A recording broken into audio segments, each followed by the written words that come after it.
You were made for Bloodfest. Bloodfest. This is gonna be the best night of my life. Who wants some horror?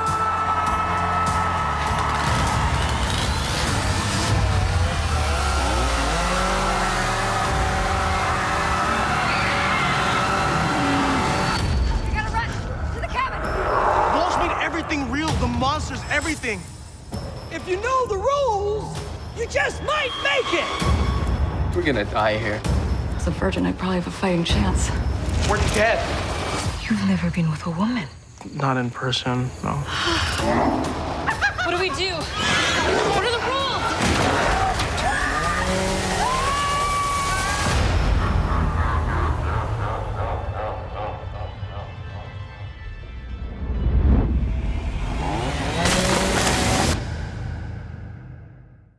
I am from beyond. Listen, and all you desire will be yours. Welcome to Spider-Dan and the Secret Balls. Prepare for Prattle.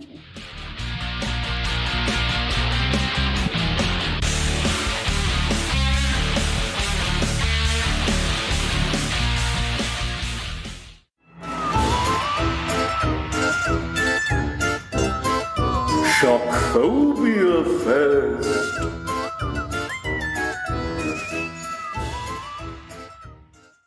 Welcome to Prattle World. I am your host, the ever-amazing, ever-spectacular Spider-Dan.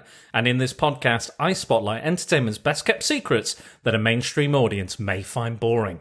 And welcome to Shock-Phobia Fest, a month-long celebration of All Hallows Eve's most frightening films and comic spooks. And we are back live and in person in 2021. The previous podcast was from last year, but we are here proper in the future, in very much hopefully a COVID-less place we're living in now, fingers crossed. I mean, it's going to stick around. That's the true horror that we live with day in, day out currently. But it doesn't matter because we're here to discuss some fun stuff. I am here back with my favourite of the Dans, of many Dans I've had as guests. I just collect them. I collect the Dans. I'm kind of I consider all the Dans I meet one of my variants, like in Loki, just another variant of myself. Dan Magnet. And that's why we get on so well. But Dan Burgess is here, photographer extraordinaire. Oh, thank you. Oh yes, very good stuff. Very It's always good good stuff. to be here. It is. Dan Burgess Photography, like, share, subscribe, blah, blah, blah, blah, blah. All that stuff. All that good stuff. He's going to get tagged. But yes, we are here for another Clone Wars. We're here to compare, which was the last one we did. Not last Halloween, but the Halloween before. We did Trick or Treat. Trick or Treat. And we did Tales of Halloween, which was, I had a lot of fun with those films. They were good. Yeah, they were really, really good. Both good, but only one came out the winner. But to find out, just go listen to it. Go back and watch and listen. Listen and... Just watch yourself. Watch it. You watch yourself. Watch yourself. You watch yourself. Watch your reflection in your phone screen as you listen to the podcast. The Black Mirror. Ooh. Anyway, we are here again to compare two films that are both set on Halloween, and both have a lot of similarities. Yeah. But only one will come out on top Yes. in this comparison. Do you want to get started, or is there anything else you preface before we start? Best not. No. I can't hold my excitement for one of the films. Oh my god. Oh my god. And we're going to talk about them in depth. I've done a little bit digging on both, but there's not that much information on both of them really. We won't discuss the trip to McDonald's we just had. No, that was good. Other burger joints are available. all your burger palaces, your Burger Kings, your burger bars, your burger boxes, whatever you want to call them. UNDs, UMPs. Yes, yes, and vegetarian options are also available, course, yes. and vegan options. I'm Yeah, sure. we won't talk about them though. Nah, they're rubbish. They're fine. They're an alternative, much like these films are very alternative. So, anyway, let's get started.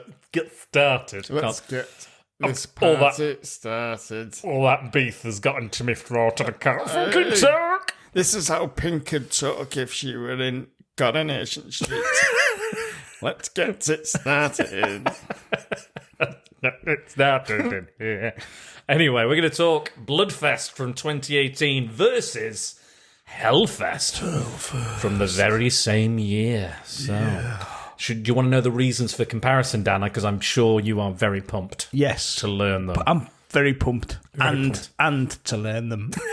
You're pumped. He's done all these press ups just before. You need to psych himself up for this I recording. forgot this wasn't a visual medium. Oh yes, I know. I'm sitting here ripped, I mean, I can always record you doing it. I mean, you are very hench, glistening. I mean, you could be a bodybuilder. You could be. You could be a Mr. Universe if I didn't sit on the couch as much as I do. Same here. A lot of couch sitting at the moment. There'll be some kind of universe. Some from Guardians of the Galaxy, maybe. Some zombie universe. Some alternate world. Some fat middle-aged zomboid universe. That's your own little what if. That's your own little Marvel what if. What if Dan actually got off his arse? Got his arse off the sofa? I could be Thor instead of just Thor. After getting off a bike. Oh, I'm a bit Thor. Oh, I'm a bit Thor. My feet. Yeah, anyway, the reasons... It's not like us to digress, is it? Nah. Get used to a lot of... I mean, we're probably going to digress quite a lot. We're going to probably talk about all sorts of shit. Yes. But before we talk about all sorts of shit, let's get down to the nitty-gritty and the reasons for comparison. So these films are very similar. So obviously it's Shock-Phobia Fest. Halloween, we're celebrating month-long horror stuff that's kind of... I try and do stuff that's set on Halloween if I can, which both of these films are. Yes. Bloodfest is actually set on 2 different Halloweens, technically. Do a little bit of a time jump. Yes. But we'll get into that. So both set at Halloween, both are set at a scare attraction, both of these kind of scare festivals. Both have the word fest in the title. They do. They do. Just to avoid confusion. Oh, exactly. So at the end, I had this problem with Andy during the Yakuza month. He was like, we did 2 films, Battle Without Honor and Humanity, and we did Graveyard of Honor. And he went, the winner is Honor. I went, okay. So make sure you don't do that. Make sure you don't make that mistake. Okay. Because that will confuse a lot of people. Well, I think for all festivals have won, let's face it. They've won. All the fests. The Leeds fests. The other fests. Feast fest. The fests. Festivus. Festivals. If you say that enough, it sounds like one of those words that doesn't exist. Yeah, you just loses all meaning. Fest. From the Addams Family? I don't know. I feel like I'm Ted Lasso. Have you watched Ted Lasso yet? No. That's the football thing, is it? Yeah, if you haven't watched Ted Lasso, it's a beautiful, beautiful programme. Okay. Genuinely is. He does that. He's saying a word and it's just become a noise. It's just a thing. It's just a noise. It's just a word. And they were both released in the same year, 2018. And both events, which I noticed during our watch, because we've sat down and watched them together. Holding hands. And sharing popcorn. So we ate popcorn, we had mawams. We had some... All the healthy choices. We had some cheesy poofs. Oh.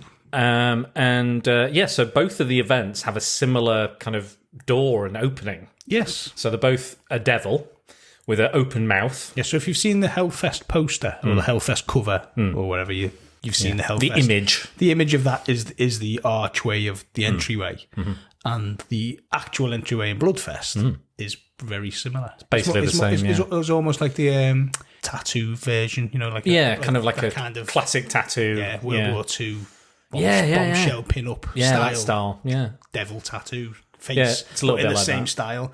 So we did mention, didn't we? It's almost like they've gone, maybe we should change that. Maybe their poster designs were exactly the same at one point. You just get that feeling, don't you? But they changed it. Yeah, clearly. Because Hellfest, obviously Hellfest had a lot more money behind it, a bit more bigger names and stuff. And I think that one had a cinematic release where Bloodfest didn't, I believe. So I can understand if they went, I'm a bit nervous now, we better change it. Yeah, so with that little thing, that little nugget of information there, you can almost guess which one might be the better film. Maybe. But then again, it is Halloween, so it is strange things may trick happen.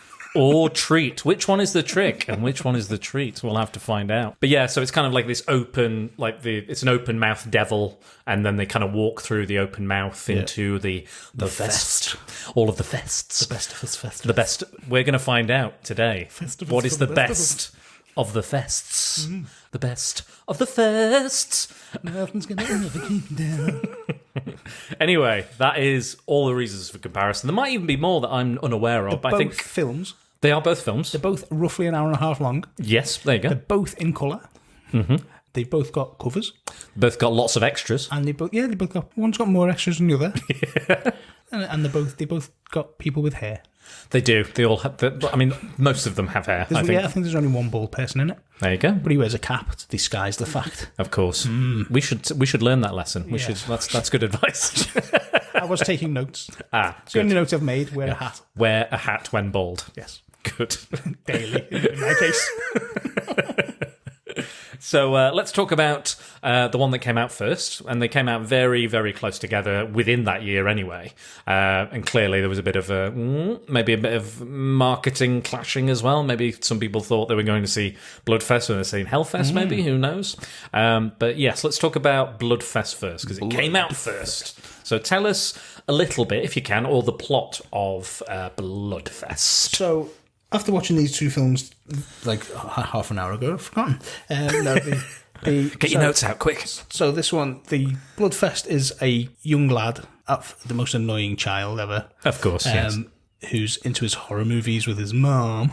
And they watch horror movies together, man, because they love the horror movies. I think they were watching White Zombie, I think, at the beginning. They were watching some mad old horror film, which reminded us both a little bit of Trick or Treat with the candy. Yeah, was it Tales of Halloween? I think that one. It was one of them. Yeah. One of them. That comparison. But yeah, that particular podcast, which you should go and listen to. Tales of Halloween with the there's a candy man. Yeah. Well, no, he's not Candy Man at all. I want my candy. I remember the name of the actual part of that. But we will talk about Candyman later. Yeah, because they are anthologies. So if you haven't seen them, go and watch them.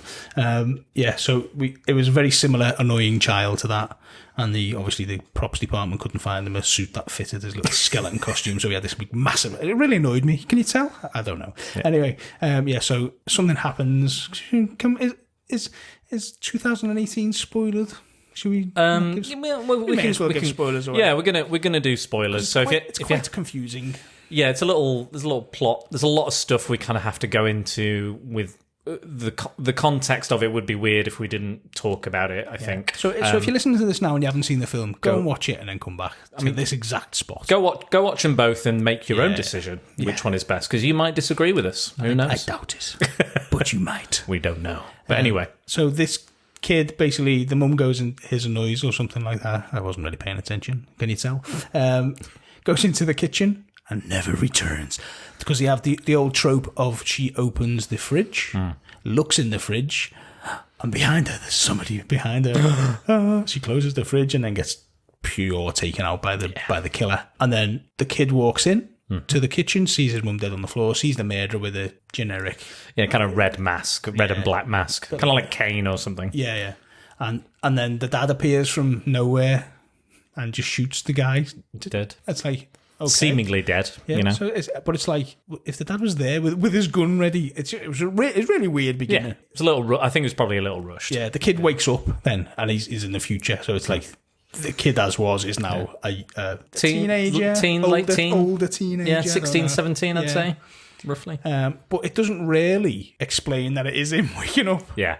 It doesn't say he kind of wakes up and he's like, he's had a nightmare, and he's like, initially he's like, the standard kind of like jump up and like, fuck, I've had a nightmare, and then he looks around his room and it's all horror memorabilia, so masks. It's a great room. Yeah, it looks great. I mean, very very chains and blood and dismembered body parts and posters and what have you. A very horror. And he kind of just all of a sudden starts smiling, and I'm like, don't you know what your room looks like?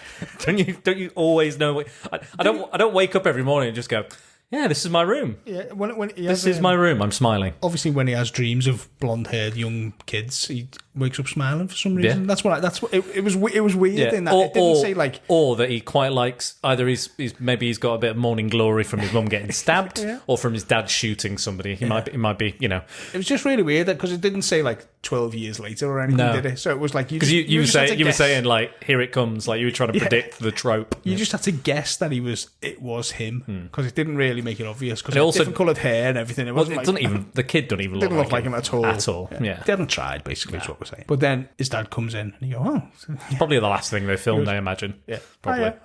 I'm your dad. Remember me from that scene a minute ago? and his dad's like, doesn't like him being into horror films, and he's got tickets for blood. I know he said Hellfest. He's got tickets for. Don't confuse them. Don't confuse them. Never cross the streams. Terrible. Never say it in the mirror 3 times. You don't have to say it 5 times. 3 times is enough. So you go.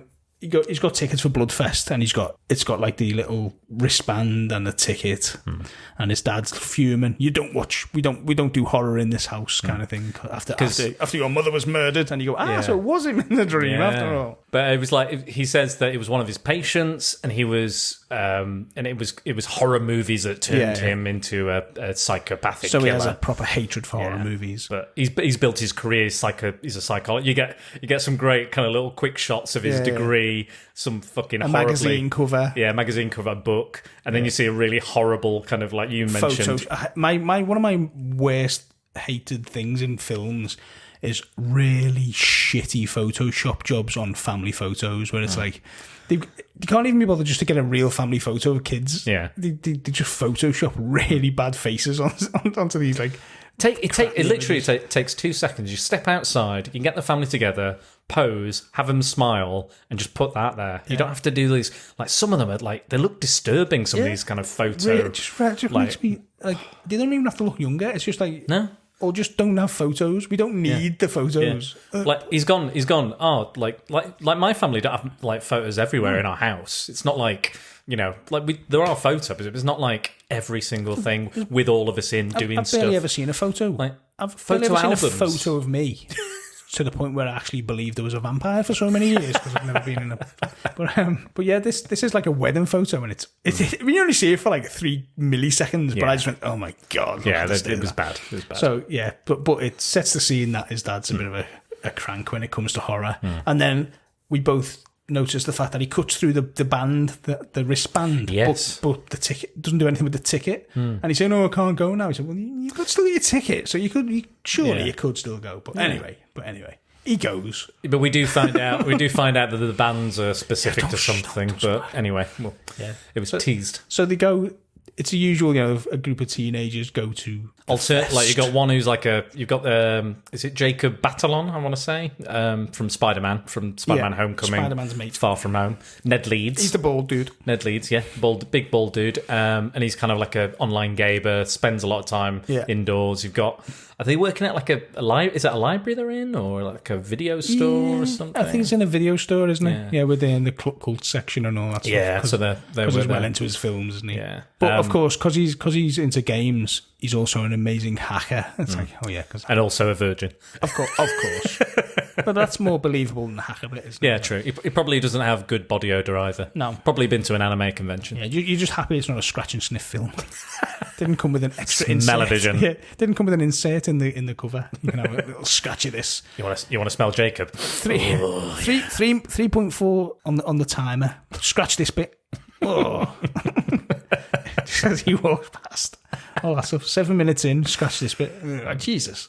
Anyway, so they go to the festival. Yeah, they know an actor who's in a film that's premiering called, I think it's like Hell's. What was it? Hell's. I can't remember what it was called. No. Hell's something. What I can remember about it, the actress, she's outside waiting, and she's going to be fourth topless girl. That's right. Yeah. And she basically does this thing of, if only I could be topless girl number 3, and I'd kill to be number 2, and all this stuff. So it's a very knowingly, like, tongue-in-cheek, cheesy film, isn't it? You know what I mean? It's but very not in much, a bad way. Yeah, it's very much catering towards the horror fandom. Yeah, because you can't fucking move for references in this film. There's references to laden names, every film. Yeah, they talk about the rules of horror, like Scream. They talk about, and they go to different areas. In this festival, there's different areas that kind of represent different genres of films, different types of horror movies. There's a kind of there's Clownville, Clowntown, Undead, Clowntown, going down Clowntown, Torture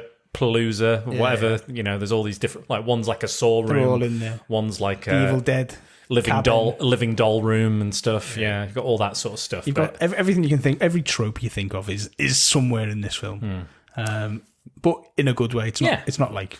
Oh, it's not like we know things about horror. It's made by Rooster Teeth. Rooster Teeth. So Rooster Teeth are a kind of an online kind of web community. They do a lot of kind of animation, kind of web series, that sort of stuff. And it's all quite comedy. Yeah, comedy based. They've done this. This was their first horror film, but again, very very heavy on the comedy. If you're into Rooster Teeth and know a lot about Rooster Teeth, you're probably familiar with Red versus Blue, the Halo animated series they kind of did, was very popular, and I'm very partial to Death Battle that's on YouTube, which kind of has Aquaman versus the Submariner, and they literally kind of break down their powers and abilities and what they can do, and like literally scientifically tell you who will actually win, which I love.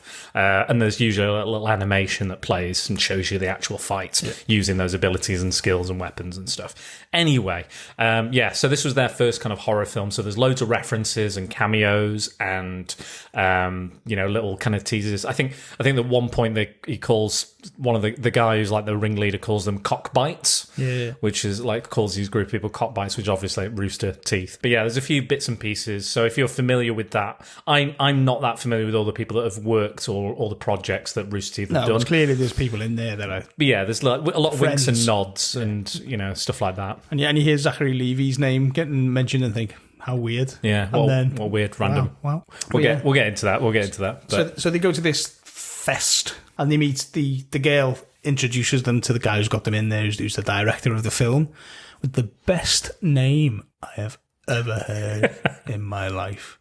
This guy's name, you ready for this, is Lenjamin Kane. Lenjamin. I mean, I apologise to any Lenjamins out there. So many Lenjamins. But I actually Googled it afterwards, and apparently it must be from a joke where my name's Len, short for Lenjamin. Now, whether that is a fact or there is a few Lenjamins out there, then let us know, because it's what a name. But Lenjamin Kane is a horror name in itself, isn't it? Yeah.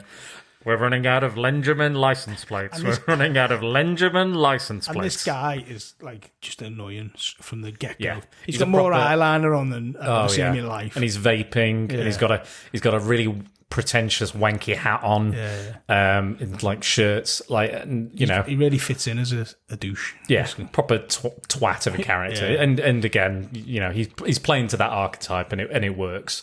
But yeah, I think we were laughing about Lenjamin for a good 30 minutes. Yeah, I think I forgot what happened all the way through this bit because I was just going Lenjamin. But they all meet up, and he meets the actor who plays the arborist, which is one of his favourite films. Yeah, so it's Arbor Day, and there's a character called the Arborist, and it's like one of his favourite. Like, I honestly, I asked Dan, I was like, what the fuck is an arborist, and what the fuck is Arbor Day? And Dan was like, oh, it's tree related, and I was like, right, okay, because they start talking about the trees raised him, and he's like, he drowns someone in some sap, and he's just this kind of jaded actor, crap actor, and he's like, I'm a serious actor, and he's at Comic-Con, obviously, because it's basically a Comic-Con style thing where he's been invited to meet the fans, and he's just like, I hate that. He hasn't even watched the films. He's scared of blood, all that stuff. Yeah, which you were like, I'm very familiar with that, because like Dan goes to all these conventions and takes photos of all the celebrities and that are at the conventions, and half of them a lot of the time you can tell they don't want to be there. Yeah. And they're like, yeah, okay, nice, bye, go on. And he's a good example, coming from the acting world that I do. Well, I like to say I do. I don't think I've done a bit of acting in my life. Not a good bit. But like, there's so many of those kind of pretentious actors that I'm like, just fucking have a bit of fun or enjoy it or get into it. And they're like, no, I don't want to talk about that, or I don't do that, or I'm like, shut the fuck up and just accept the work you've done, the good and the bad. I was in a crap Batman fan film, but it's part of my fucking acting career. And it might be some people's favourite Batman fan film. You never know. Maybe. I mean, it's stolen enough from the other Batman films. Some very strange people. Some people that like punishment. I think. So his friends say to him, you shouldn't meet your heroes, because he's a bit of a dick. But he's not a dick. He's just like, I haven't seen the film. I don't know the script. I don't know the character. Lines, he gets the character's name wrong. He doesn't give a shit, does he? He keeps asking the lead character, who's obviously big horror fans, ask him to say the catchphrase. Got to say the catchphrase. Yeah. He's like, no. Which is basically immediately go, yeah, that's a foreshadow and a half if ever I've seen one.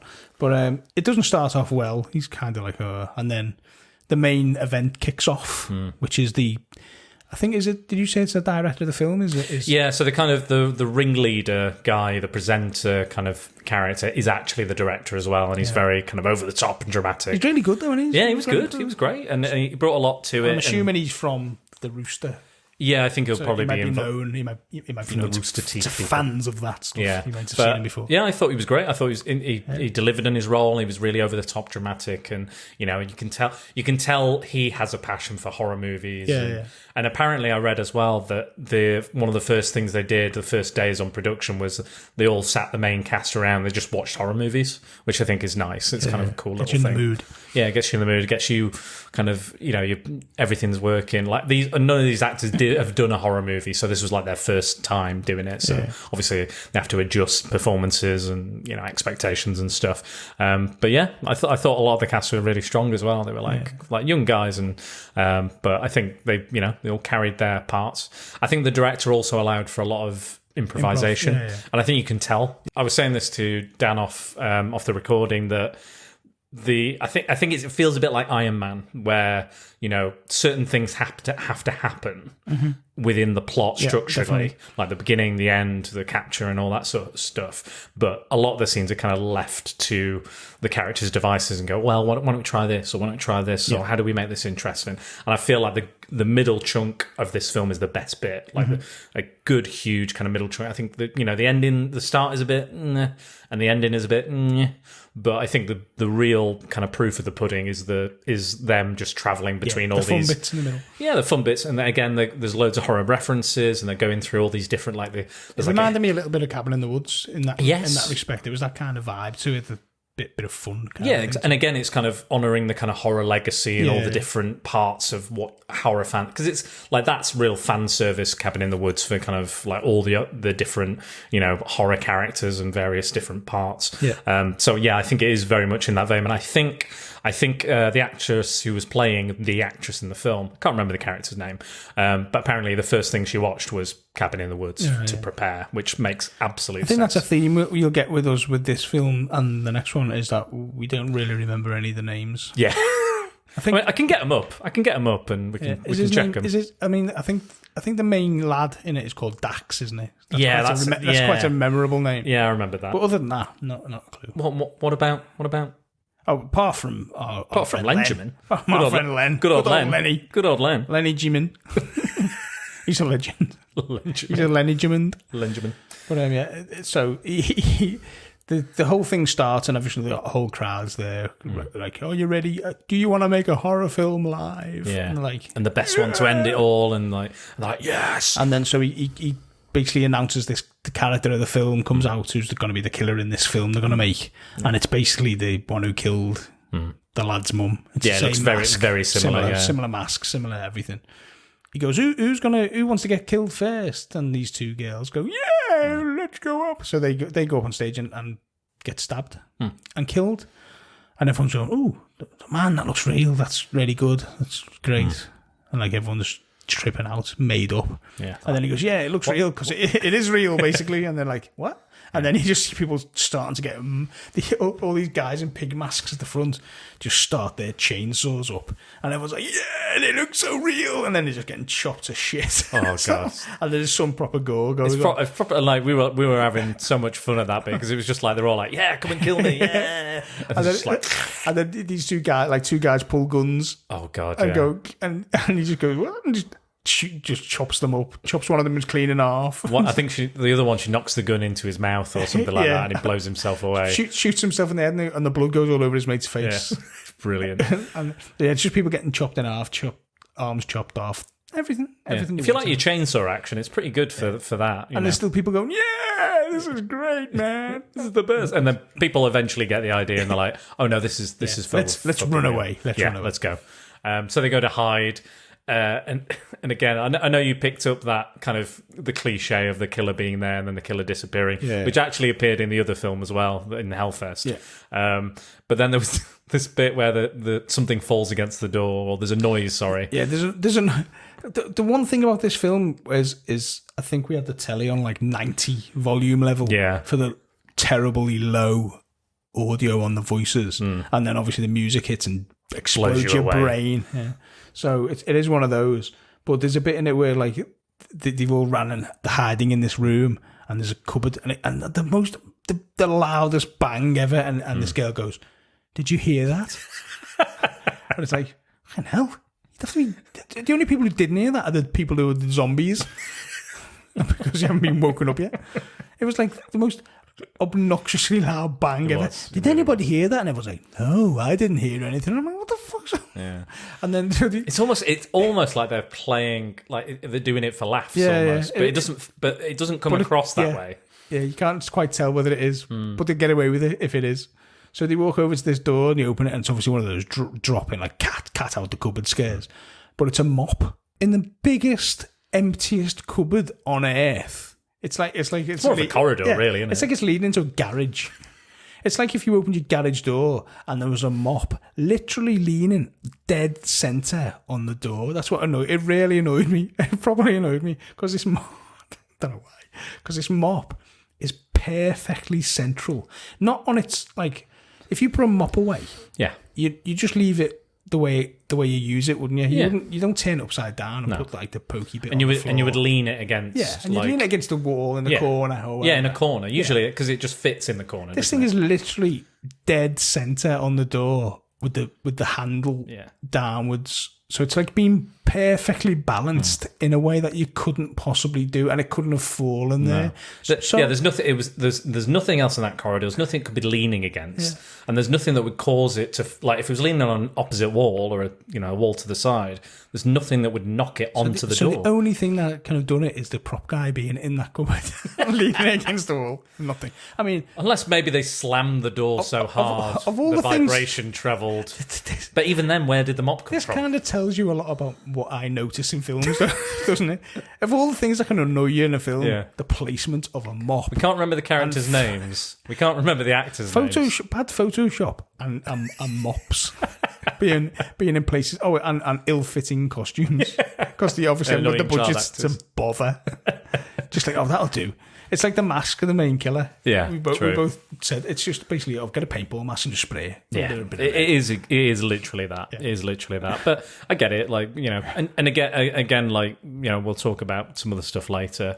I was very surprised to hear that this was only $1 million budget though. Yeah, because it is really well done. Yeah. Like I was surprised, like when because you looked it up, and I was like, really, like that surprised me. We looked it up for a reason as well, which we'll no doubt come. Well, I'm sure. But yeah, so they're kind of running away, and they kind of work out that they can get out with a pass that Benjamin has, which kind of gives them access to a massive computerized. It gives them backdoor access. And the girl, if you want to put it that way, the girl does say it like she kind of like it goes. We can get in the back entrance if you like. Lenjamin's got the pass. Yeah, and by the look of Lenjamin, he doesn't want that. Yeah, pass. I don't. Yeah, no, not for her anyway. Yeah, exactly. So so they've got this pass, and they've got a map of the whole place. Yeah, it shows you like Trauma Town, whatever it's called, Clown Town, Zombie Place, Sickville. Yeah. That was one of them. Hodderton. Hodderton, yes. Hodderton, obviously. Yeah. Because John Hodder, who plays Jason Myers in the Thursday the 12th films, it's really. I think that's definitely the reference they're going for. Isn't it? Yeah. John Hodder. John Hodder. So they've got, because there's loads of little name nods to things, isn't there? And reference, like they say, I think they pray to like George A.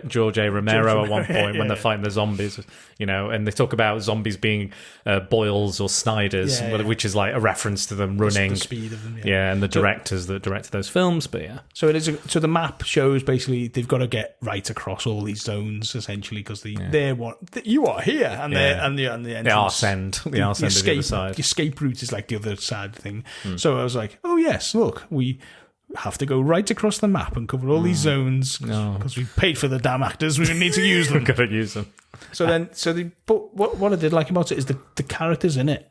It was like almost why these scare actors happy to murder people. But that's what was good about this story. Is it's like they do explain what and they go into the zombie bit. I don't know which bit did he go into first. Yeah, I think it was the zombie bit. So you go into the zombie bit, and they are actually reanimated zombies. Yeah.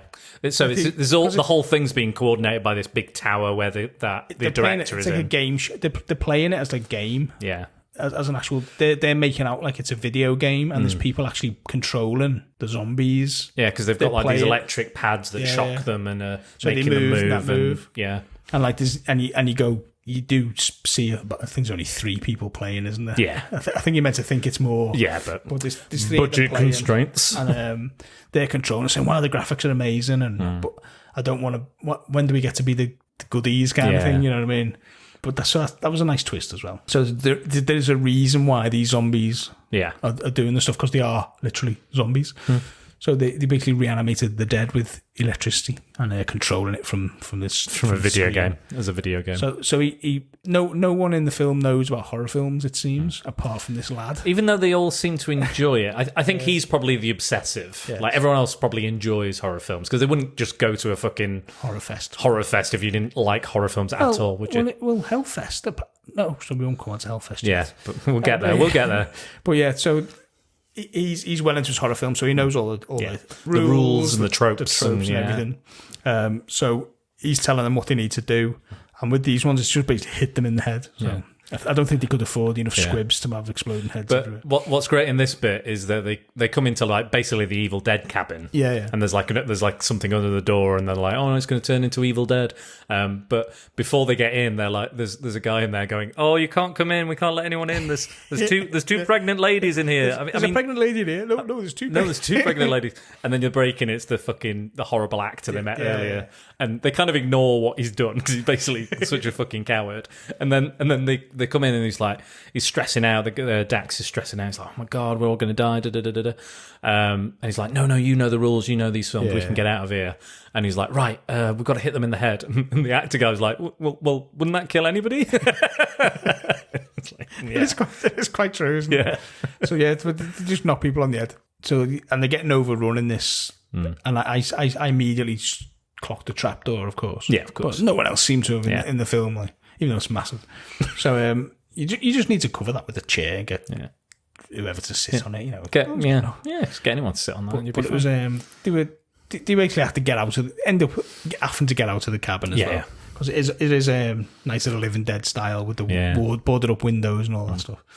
So they go out, and the Prater Romero comes into it because they have to. He's trying to turn the electricity off. Yeah, they figured out the whole electricity thing. And because he sees one of the pads on and he touches it, and he gets a little shock off it. And goes, "Oh, they're controlling them by electronics, man."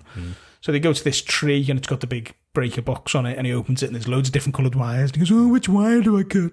It's a bit stupid. Yeah. And she just goes, "Oh, just pull them all out." So he does, and basically all the zombies hit the deck, dead. And the guys who are playing the video game are like, what the fuck? Because all the videos go off as well. Yeah. So they're not happy. I think one of them was like, does it auto-save? yeah. That is the kind of thing a gamer would say as well. Yeah.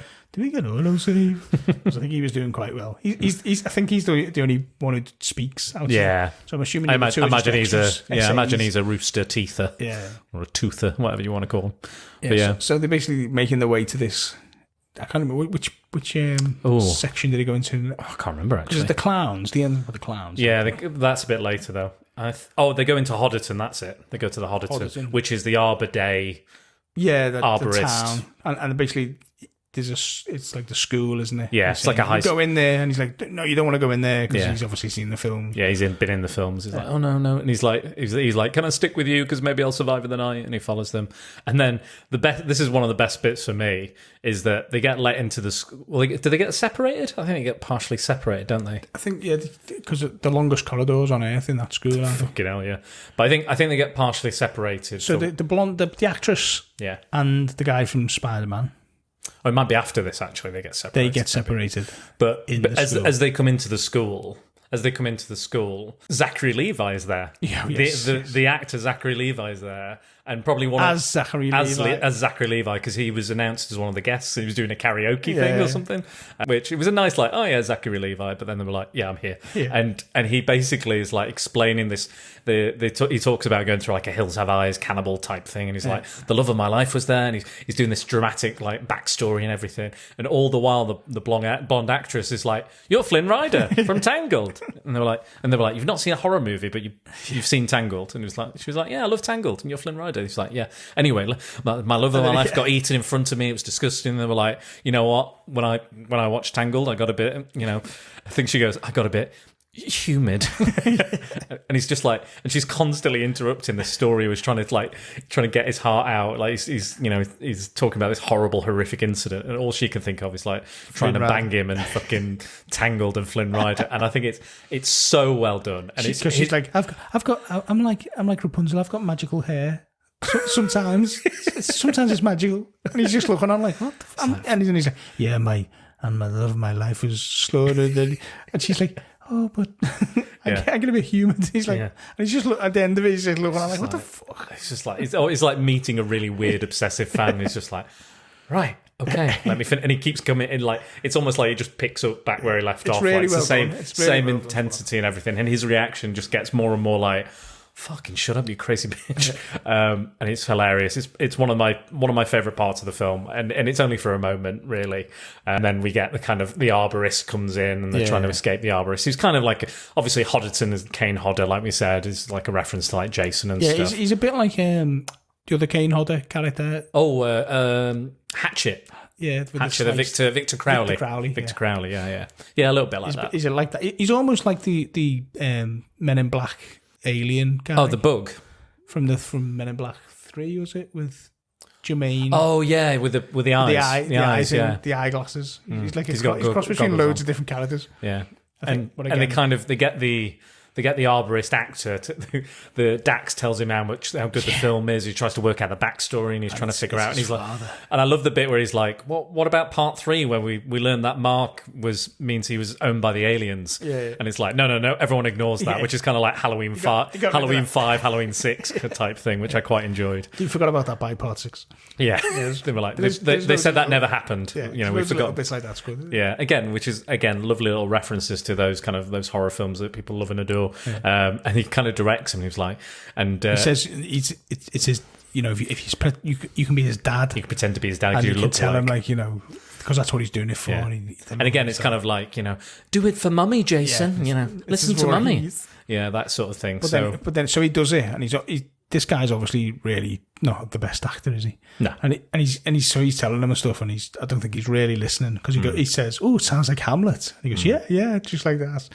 And he ends up calling the character's name's Tommy, and he ends up calling him Timmy because he doesn't know it. So they go, starts trying to kill him. And stuff. That's it. Then he's trying to kill him again. But yeah, he was like, "That's some good directing." He was like, "Yeah, my mum died, and we used to watch films together, and she was." I think the idea because it was. Initially, I was a bit like, so the reason his mum died is because horror, and he would link horror movies to that. So why would he become a horror obsessive? But it's almost like his mum was showing him these films earlier, in a way to kind of just go, they're just silly. It's just silly fun. It's and it's kind of like the real horrors are because I think she says something like you're stronger than all of your fears sort of thing, which I think is quite nice. It's quite cool, and again, obviously, was introducing him to all sorts of stuff, and I kind of understand it now. I've seen the whole film, I understood it a bit better. But initially, I was like, I would stay the fuck away from horror. I'd be like, don't even. I'm going to associate that with my mother's death, like a crazy guy in a mask and watching horror films on Halloween. I would definitely associate that in a bad way. I don't think I'd be doing that. Yeah. So in the meantime, in this scene, they've gone off. The girl, the blonde girl. No, I realised before that they do get separated because the Jacob character, Ned Leeds from Spider-Man, he goes off and meets a ton of vampires. Yeah. But they go off because he comes back with a big steak, doesn't he? Yeah, Comes back with a giant steak. And he meets the vampires, which is another funny bit. Yeah. Because he's getting chatted up by this girl who's a vampire. Yeah.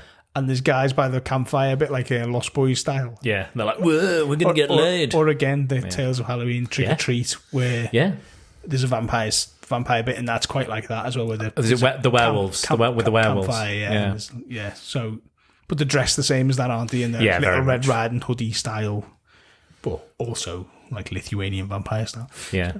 So these guys are like, "Oh, it's a great man, come and join us," and they're like, "No, you're gonna, everyone's getting killed for real and all this," and he's like, yeah, man, whatever. And then basically they're all getting eaten by these vampires, but he's getting chatted up by this girl. Yeah. And not all Not this stuff's realising. going on in the background. Yeah. He's oblivious to being chatted up, and he's also oblivious to all the murder going on behind him. And what I like about this film as well is it's not just like it's magic, and you know, in one land it's actual zombies. They actually explain every single how thing. Everything's worked. And, So and the vampires is basically he's got a load of cheap girls from Lithuania or Eastern Europe. Yeah.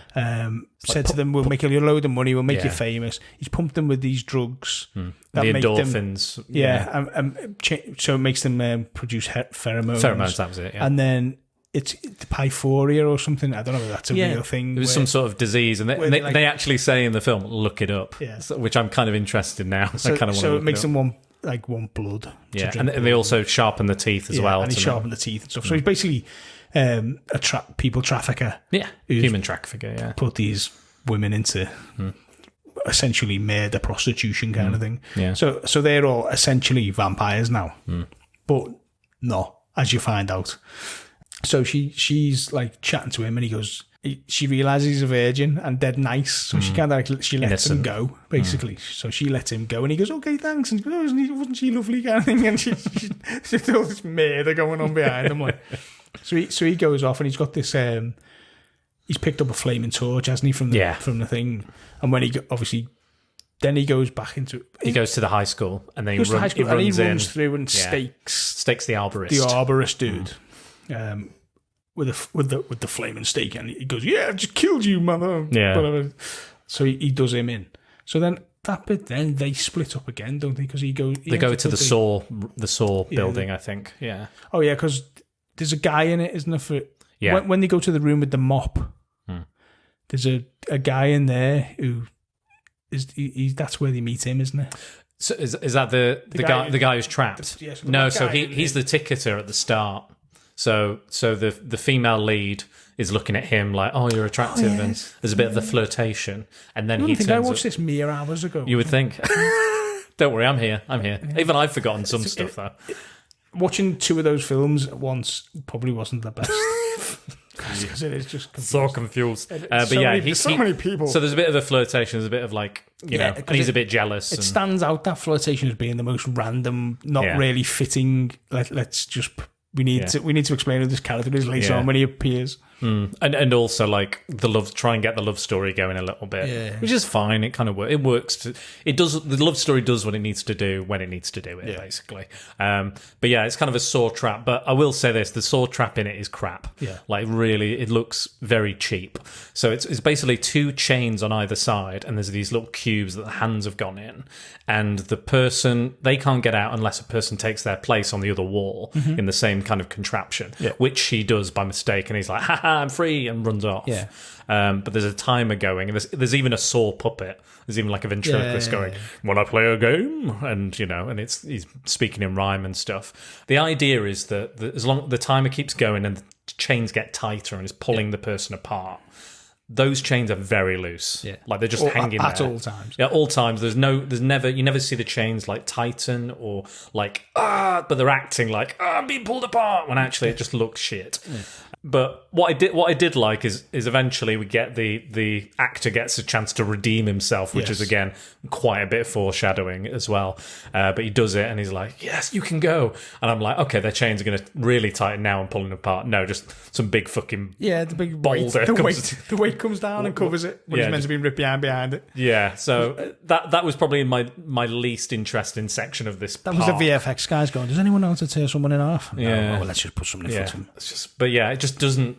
There's no way that they build that tension. Like Saw is always about the detail of the mechanisms and stuff. I'm not a massive fan of the Saw franchise, but I appreciate some of the real intricacy in the way it works. And, this would never work. No, it would never. It's poor. Even if someone was really pulling, like all you needed really was two guys off camera to do that, and not really that much hard. It just looks like it's taut. It's tight. And they just don't do it, and it just looks crap. And unfortunately, that was my least favourite. I know not long after that, during that they get split up, don't they? And you get the blonde actress and Ned Leeds from Spider-Man. I'm just going to call him from now on because I can't remember his name. No, it's Crix, wasn't it? Crix. Krill.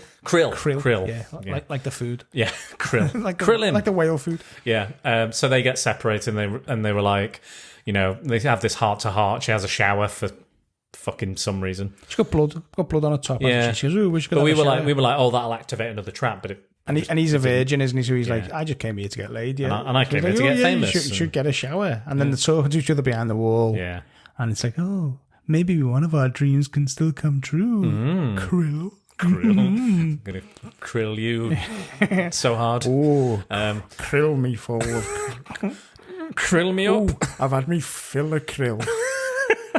So she's missed out on that line when she came Absolutely, they should have said that. Yeah.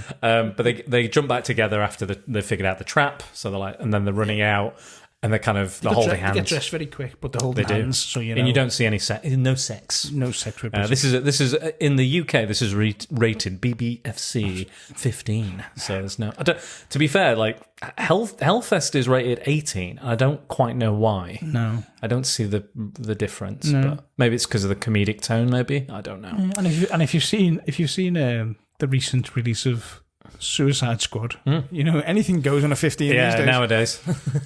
So yeah, it's not much more violent than say Deadpool or something like that. To be fair, it's insane. It's great. I love highly recommend the Suicide Squad. Great film.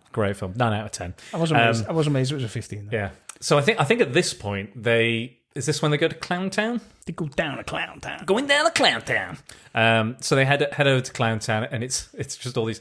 Now, another explanation for a lot of the other characters within the different zones is that they're mental patients that have been manipulated and psychologically controlled, and the arborist was shown the film over and over and over and over and over again, which is why he went insane and became the arborist. Again, I love the kind of explanations for them because again, it's like it's only a few seconds. It's not like a few sentences, like this and this and this. Yeah. But like I'm like, it totally works. Yeah, it totally works, and it's fun, and I like that they've thought about it, and like they've come up with real world.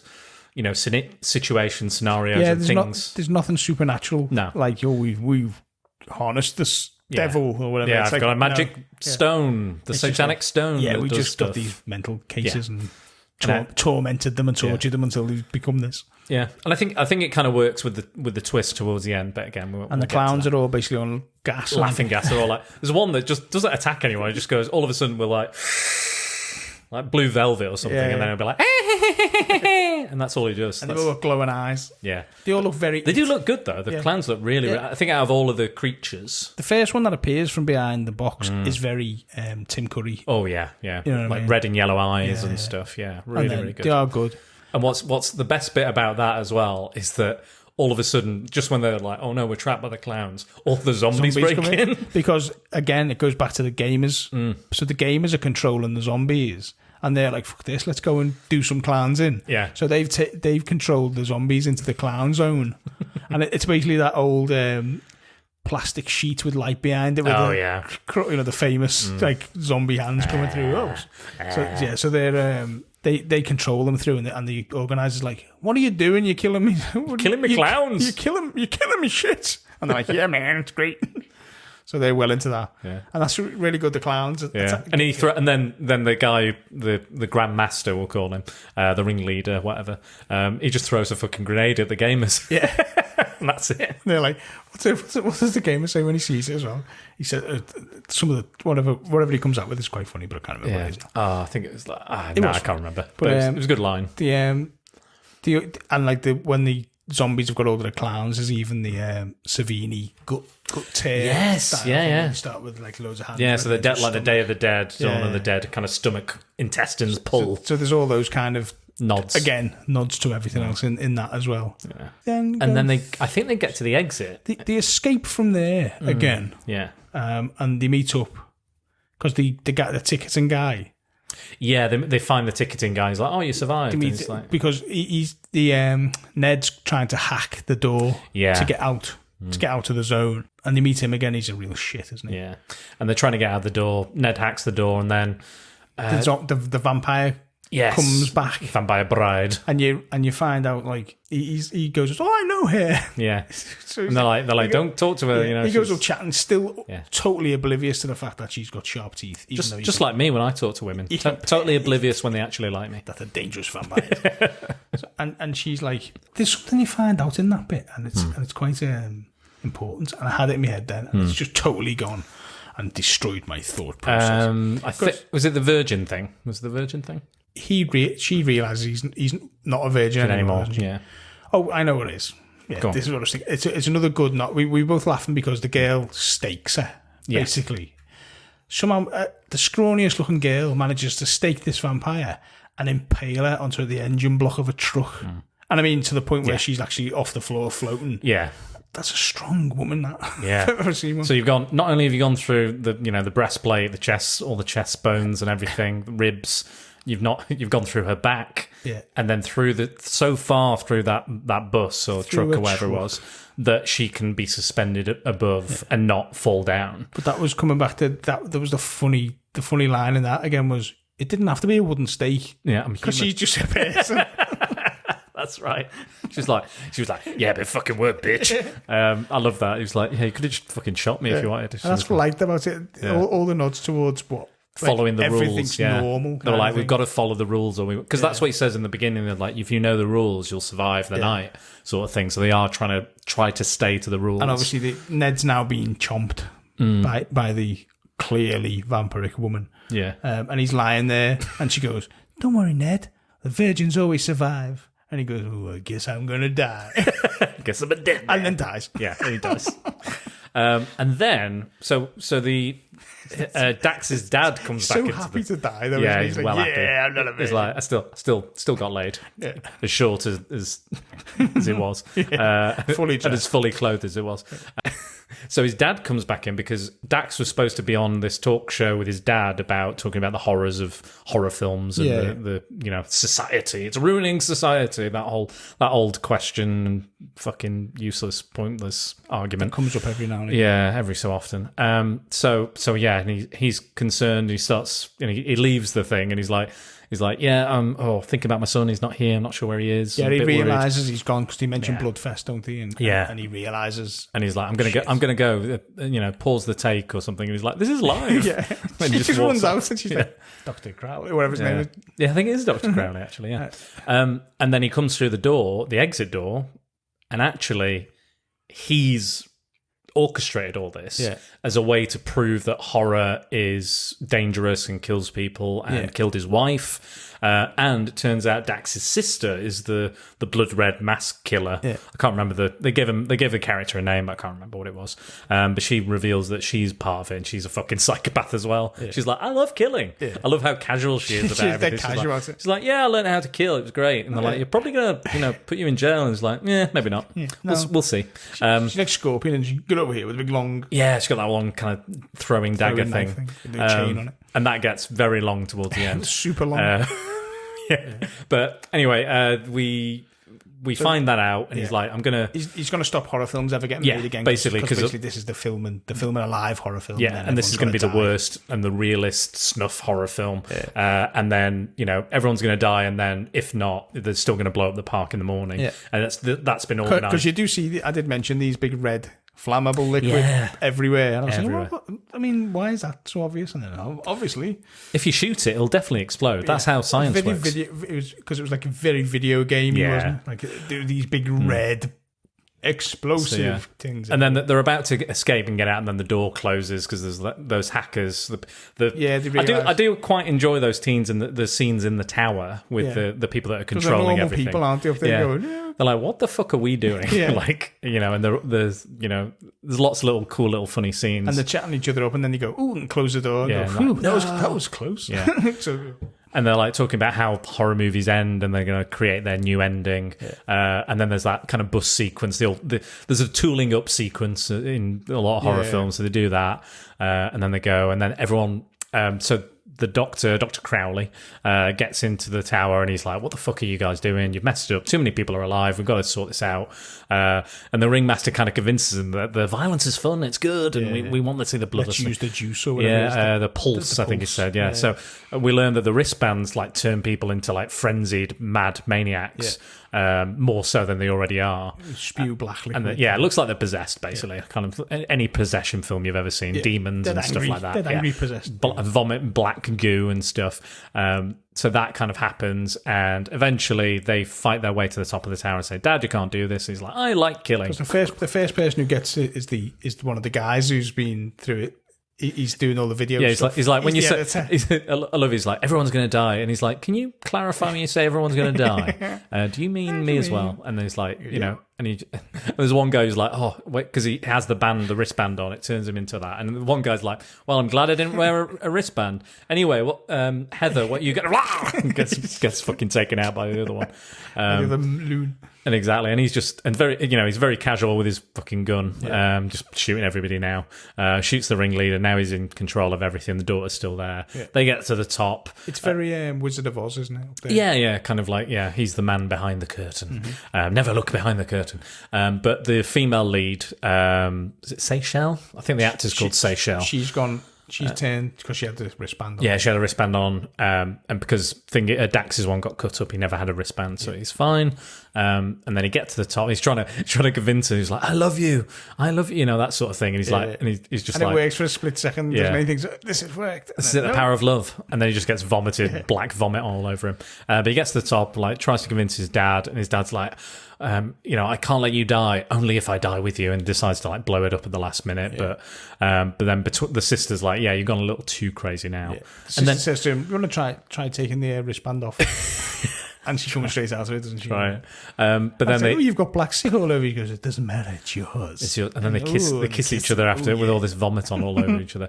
But they chuck the dad out the window, which is really annoying for me because you've got this beautiful kind of devil-shaped stained glass window. And I'm like, oh yeah, he's going to fall through it. It's like, and they fucking cut away as he falls through the fucking pane glass window. And then it's just him falling like the RoboCop dude. Yeah, it's like CGI special effects falling. He still doesn't think to press the button he's got in his hand. Yeah, and it's just like, which blows everything up because he's got a kill switch, hasn't he? To blow the whole place up. Bloody bizarre, but yeah. But he falls a good, I'd say 300 billion thousand feet. Yeah, you know what I mean? It's like it's a pretty tall tower. Yeah, it's like full fall. And then the sister goes, yeah, I'm out of here, bitches. And basically uses a scorpion chain to jump out the window too. It's like, and then, because we were watching it with the subtitles on, it says, engine starting, bus driving away. Because obviously, you can just about hear it. Yeah. She obviously just gets down to the floor in no time at all. Quicker than the guy who fell. And then starts a truck which is smashed into a wall. There's no way that was going anywhere, and drives it away so quick. So she's ready for any sequels that come up. But that is Bloodfest. That is Bloodfest. That is Bloodfest. So I'm gonna crack on because I think we're about an hour in. It all now, ended well in the end. Yes. I'm just gonna see if there's any kind of. They all lived happily ever after.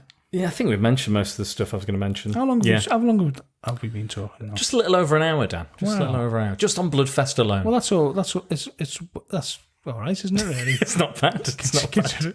Considering how long we're going to have to talk about Hellfest. Yeah, we're going to be talking about Hellfest for so long.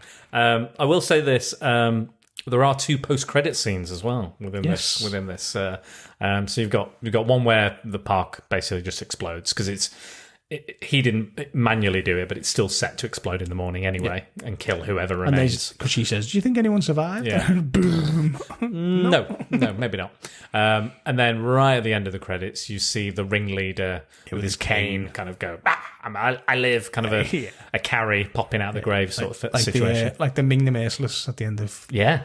Flash Gordon with his ring. Or with his glowing ring. Or a Skeletor type thing. Small Skeletor with a cane, I suppose.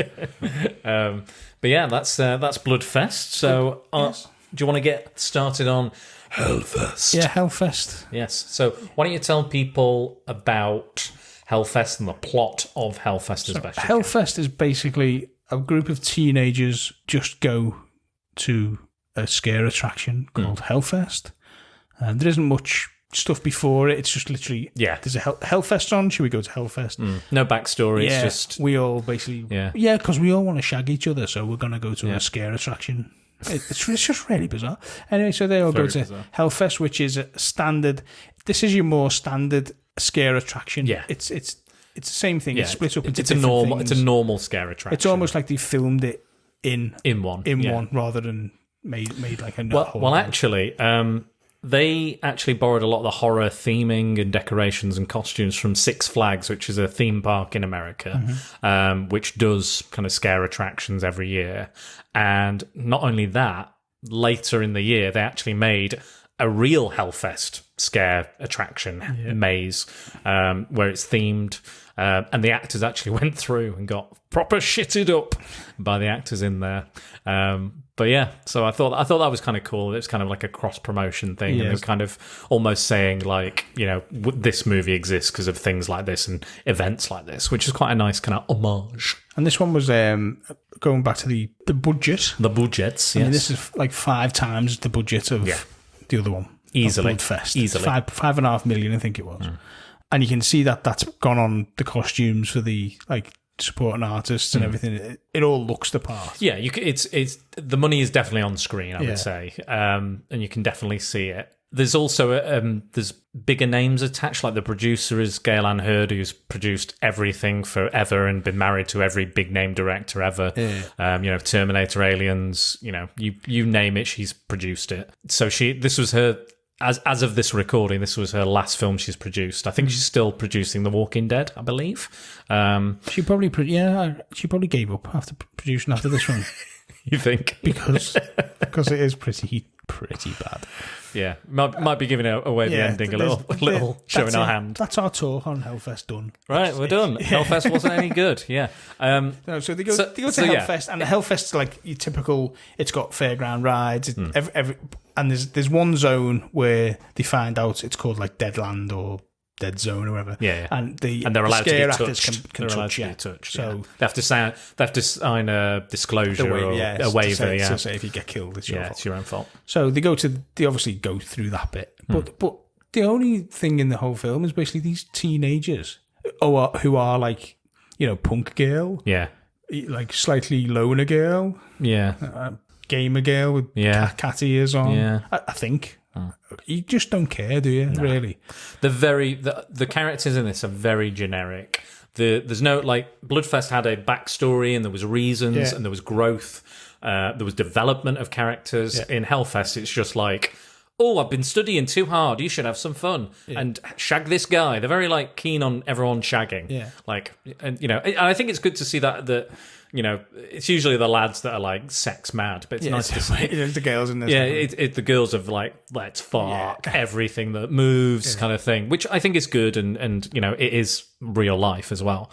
But it's nice to see. But there was one who's like, oh, I'm the studious one. I've got a scholarship. I need to study. That's it. That's her character. I fancy a guy and I need to study that, and I don't like horror films. That's it, and that's the most any of the characters get developed. So basically, the guy she's with is trying to win teddy bears to get into her pants. Yeah, because that's you know, everyone knows that's how you do it. Well, I didn't. I didn't. No, maybe I should. Why didn't anyone tell me? That's the problem. And that's why I'm still single. Yeah. So there's loads of that where it's just like, what the hell, you know, let's get on a ghost train because I'm down to fuck. It's like, well, you're not going to on a ghost train, are you? When you're trapped by the groin on a table. But I tell you what, they give it a good go. Yeah. They do try. They do, yeah. So there's they go through the zones. It's pretty much the same thing. They go through pretty much all the zones, but the zones are nothing. No. There's basically the bad guy in it is a hoodie wearing jeans, hoodie, boots, standard dude with with like this weird mask on. Yeah, he brings his own mask. There's loads of them. Yeah. There's loads of the killer, the way the killer looks. There's loads of that person on the park. Yeah. So basically, you don't know. Could be anybody. It could be any one of these people working on the park. So you all look very the same. So that's a bit confusing. But you do notice that one of his shoes is a bit scuffed. So that's how you can tell he's the killer. So he kills like one guy with a big, massive clown hammer. Yeah. On the test strength So meter. this film is definitely more serious in tone. It's going for a kind of classic kind of slasher vibe, like Halloween or something. And it's like I Know What You Did Last Summer. that kind of vibe to it where everyone's very pretty. Yeah, there's the teenage thing and there's like a serial killer type vibe to it rather than anything interesting. Yeah. It's just a hard film to. It's like, I think the best word for it is generic. Like all the promotion, like I watched a few interviews and stuff. There's not a lot about it online and stuff really, apart from like reviews, which I didn't want to go in case there was spoilers and stuff. So I didn't want to delve too deep. But I saw a few interviews and a few other bits and pieces. I saw the actors go through the Hellfest scare maze for real after they'd done the film. But like Tony Todd was talking it up, Gale Ann Hurd was talking it up, and I'm like. And they were talking like it's this big franchise. It's going to be this. There was plans for a prequel and a sequel. I mean, that's the thing, isn't it? Tony Todd is in this film. Tony Todd, the Candyman. Yeah, as a kind of another ringleader type character. Kind of presenter type. But again, it's like, yeah. Even in that scene, he's also kind of the voiceover announcer for the ride, so you can hear him in the background, like come and take this ride. It's scary, all that sort of stuff. So there's loads of things in it where it's just like it's very generic, none of the kills are anything special. No. The only special thing about the hammer on the strength meter thing is that he rings the bell. The bell at the end, yeah. And so it's even the daft stuff doesn't really. There's things that happen that you're thinking, why are they? Yeah. Why? Just why? Yeah. Just why? Just die. Just get killed. Like I was saying to you, like there's this whole thing about there's these two people that are not together. There's two couples already, and there's another pair, the main character and this other lad, that are not together. Yeah. They're not a pair, but there's a lot of hints, and the people are pushing them together, like go and hang out and get scared because it releases endorphins and you'll want to fuck. Yeah. The punk girl is all like that. She's full on. She's very full on. She's a bit of a wanker, and she's a bit annoying in this as well. Yeah. She wasn't, you thought she looked a bit like Negasonic Teenage Warhead, or was the same actress, and they do look very similar, so I can see why you'd be confused. But especially me. Yeah, we have just been to McDonald's, and I got confused by the McDonald's machine. So you did. We can. Don't worry. Again, other burger places are available. Just don't try and order them yourself. Take someone to help you with the machine. But in my defence, the burger was moving on that street. It did move. I will agree with you there. It did, because I noticed it move as well. It wasn't just me. You're like, haven't I done this? The sixth time trying to order. I could have starved to death in that place if you hadn't been there to save my life. But anyway, back to Hellfest. I was like, don't worry, I'll get these. And he was like, no, I'm going to buy my own burger. And then I was like, probably lucky you didn't buy your own burger because you fucking starved to death. You couldn't have done it. I'd end up with a pretty fillet of fish or something. You end up with those fucking melon bags or whatever it was you're trying to buy. You're like, no, I want the chips. No, you're going to get a melon bag. Leave me alone, I'm old. It was funny. But yeah, so what was I saying? But yeah, it's so you've got these big names. You've got a bigger budget than Bloodfest. Yeah. You've got bigger names in it. Like, not the regular actors. Some of the regular actors actually went on to be in the Scream TV show, or were in it before this came out, whatever. And there's nothing particularly wrong with any of their acting. Or no, it's not bad. It's just the script and the way it is. It just doesn't... I mean, you can see the budgetary difference. Yeah. But in terms of production and... Style, no substance. Style and everything. The Bloodfest is so much better, even though you can see there is a difference in it. It's almost like a made-for-TV film and a cinema film, in difference. Yeah, like you can tell, but like Bloodfest knowingly nods at that and goes, it looks cheap. Yeah, which makes it better. Yeah, and again, you've got all these references, and there's references in this, like it's very similar to a film called Haunt, again, set in a scare attraction, masked killers, set on Halloween, very similar, but fucking loads better. Really good horror film. Do not watch Bloodfest. Do not watch Hellfest. See, I'm getting confused now. Don't watch Hellfest. Go and watch that if you're looking for that type of film. So Haunt is a good horror film. Yeah, Haunt is great. 2019's Haunt. 2018's Hellfest. Not anywhere near as good. No. And I think that's still I think that's available on. Let's see. I'm promoting streaming. I'm promoting films that are not even on this podcast right now because they're so good. I should have done that now, thinking about it.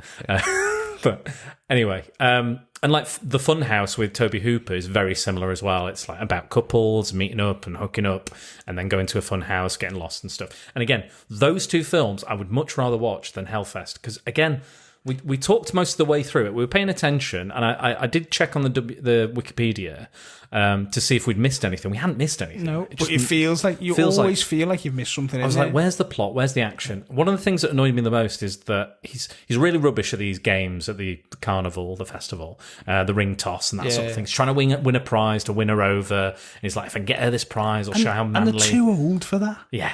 That's like, do you know what I mean? They look about 18, 19. Yeah, at least. And it's like, why would you be trying to win at a cuddly toy? And they're not good. Not good cuddly toys. They're shit. To make it like one impressive. Yeah. But eventually they're chatting and they're flirting more, and they go into this kind of photo booth. Yeah. And they kiss and they have that romantic stuff. And the killer has been watching her, and that is all just to get the plot moving point of the strip of photos. Yeah, strip of photos is a required prop for later in the film. So the main reason the killer focuses on her is because he's in one of the scare mazes or houses, and she sees him with this, and she thinks it's part of the show. Yeah, she thinks they're both actors, but he actually stabs a woman because she says, "Yeah, go on, do it. I don't give a fuck. She's I hate being here." She's showing no fear to him, isn't she? I don't care for this. I don't like horror films. I don't like horror attractions. It's not for me. I don't give a fuck. Just do what you want. And then she comes out going, "Wow, that was real. That was a bit intense." And all her friends are like, "Yeah, have some fucking whiskey or some alcohol." He stabs her, and because he drinks from a mate's got like a false watch thing with ale in it. It's bizarre. Yeah, bizarre.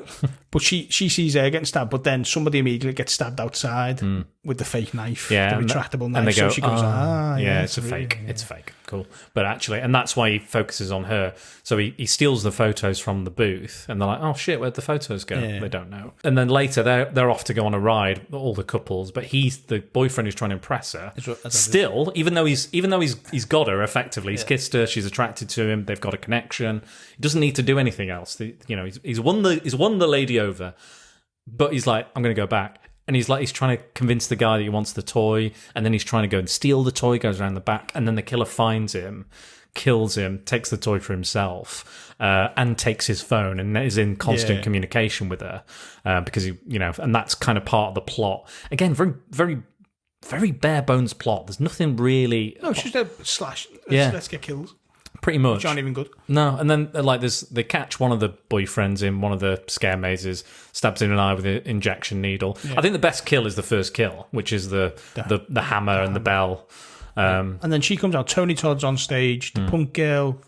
So she goes on stage, pretends to be another victim, gets in a guillotine, and they pretend to kill her. The main girl is like, no, that's the killer. Don't get up on stage. She runs towards stage because it's like a guillotine. And then the head gets chopped off, but it's obviously a magic trick kind of fake head thing. Tony Todd lifts the head up and you see it's a doll. Yeah. And the police. So she's like made herself look like a mad woman trying to storm the stage. So she gets kind of carted off by security/police. That's Tony Todd's work is done there. Yeah, that's it. That's all you see of Tony Todd. And then the punk girl, is obviously in the stock still on the guillotine. Yeah. And the real killer comes over, or I think it is the real killer anyway, but he then uses the real chopper. Yeah. But it only smacks into her neck because it's not sharp enough. Yeah. So he then lifts it again and then pushes down on it. And chops her off. No, he goes to, but she's gone. She's ran away. I think, oh wow, so that whole... I missed that. Exactly. That whole choppy... Well, he was pushing down on it and stuff. But that whole choppy the head off bit could have been like the real deal. The real kill of like, wow, that's an amazing kill. No. Yeah. So she runs off into that would have been cool. That would have been cooler if it was on stage and they're like, it's fake. Like Bloodfest. Yeah. Like they're like, it's fake. Yeah. Oh no, it's real. Yeah, fuck. Do that. Yeah, spray the crowd. Yeah, and we really enjoyed that in Bloodfest. we liked it when they realised, and then it went fucking mental and there's chainsaws and shit. Obviously, there's only one killer in this, but still, the panic would be real, and maybe people could get stamped, or maybe we could see a really cowardly fucking Tony Todd or something, show him do some actual acting instead of being like, I'm evil, which he's very good at. Don't get me wrong, he's very, very good at. But I would like to. Yeah, because he was just playing it. You could have just seen him as like in the off stage going, I hate doing these roles or something. Yeah, different. Yeah, a bit of something like, oh, I'm sick. Or being dead nice behind the stage. Again, like Bloodfest, you could have had him in like this fucking jaded actor or something. But again, like opportunity. She's escaped anyway, so she's in the crowd of this like very misty. I really miss this section because I can't remember it at all. I might be misremembering this now. That I'm gonna, but I believe you. I believe you. So he basically is in the crowd now because he seems to be everywhere. Yeah. So she's like confused by all the people, and then he essentially stabs her, and so her fella comes over like, "Hey, what's going on?" And he basically just stabs him as well. So they're both dead within seconds of each other. Like that's it. The kill's done. It's like, is that it? Oh, okay then. So there's basically the two girls are left. Yeah.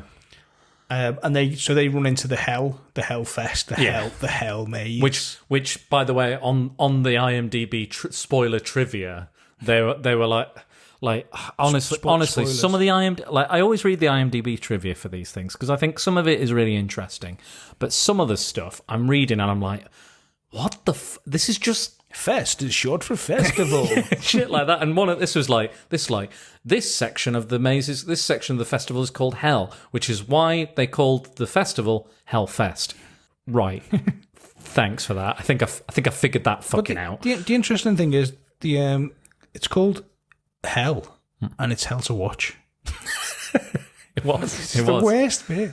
It's just like generic rooms with like dolls in it, but they're like scared of the, oh, should I open this? He's always hiding behind that was another thing in both of them. They both had a doll, like a killer doll section. Yeah. Like very briefly, but he's hiding as they do, just stand still. And then she's hiding in this room of masks. And then it's just like, I don't care. I literally at this moment do not care. And when it but the reason he knows where they are is because there's lasers that kick off. Make noises go off. So when they walk through a laser, you paid a lot more attention than I did. I really must have tuned out. I watched this film years ago as well, so I'm kind of remembering from then rather than what we watched today.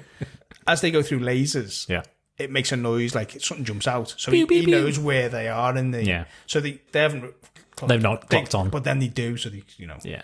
But, you don't care about. And he stabbed like they all want them to die. Yeah. At this point. It's just like I just wanted the film to be over. So then it gets to the end. Of finale. Like, what? Oh no, they're gonna get killed, and basically just the police just burst into the thing. So he just slinks out the back. I was like, what the actual? Did they talk to the police? Did they contact the police? I know he spoke to the security guy the security guys. I think they then obviously the two get killed just in the middle of the crowd. Yeah. So cool. The whole park's gone into shit down, lockdown sort of thing.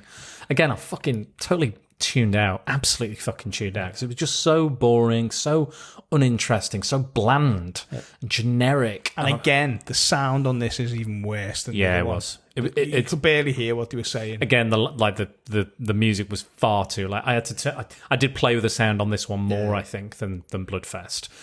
Plus, we didn't have subtitles on this one for some reason. Like the DVD I decided to get the DVD. I wasn't paying for a Blu-ray, thank God. I didn't.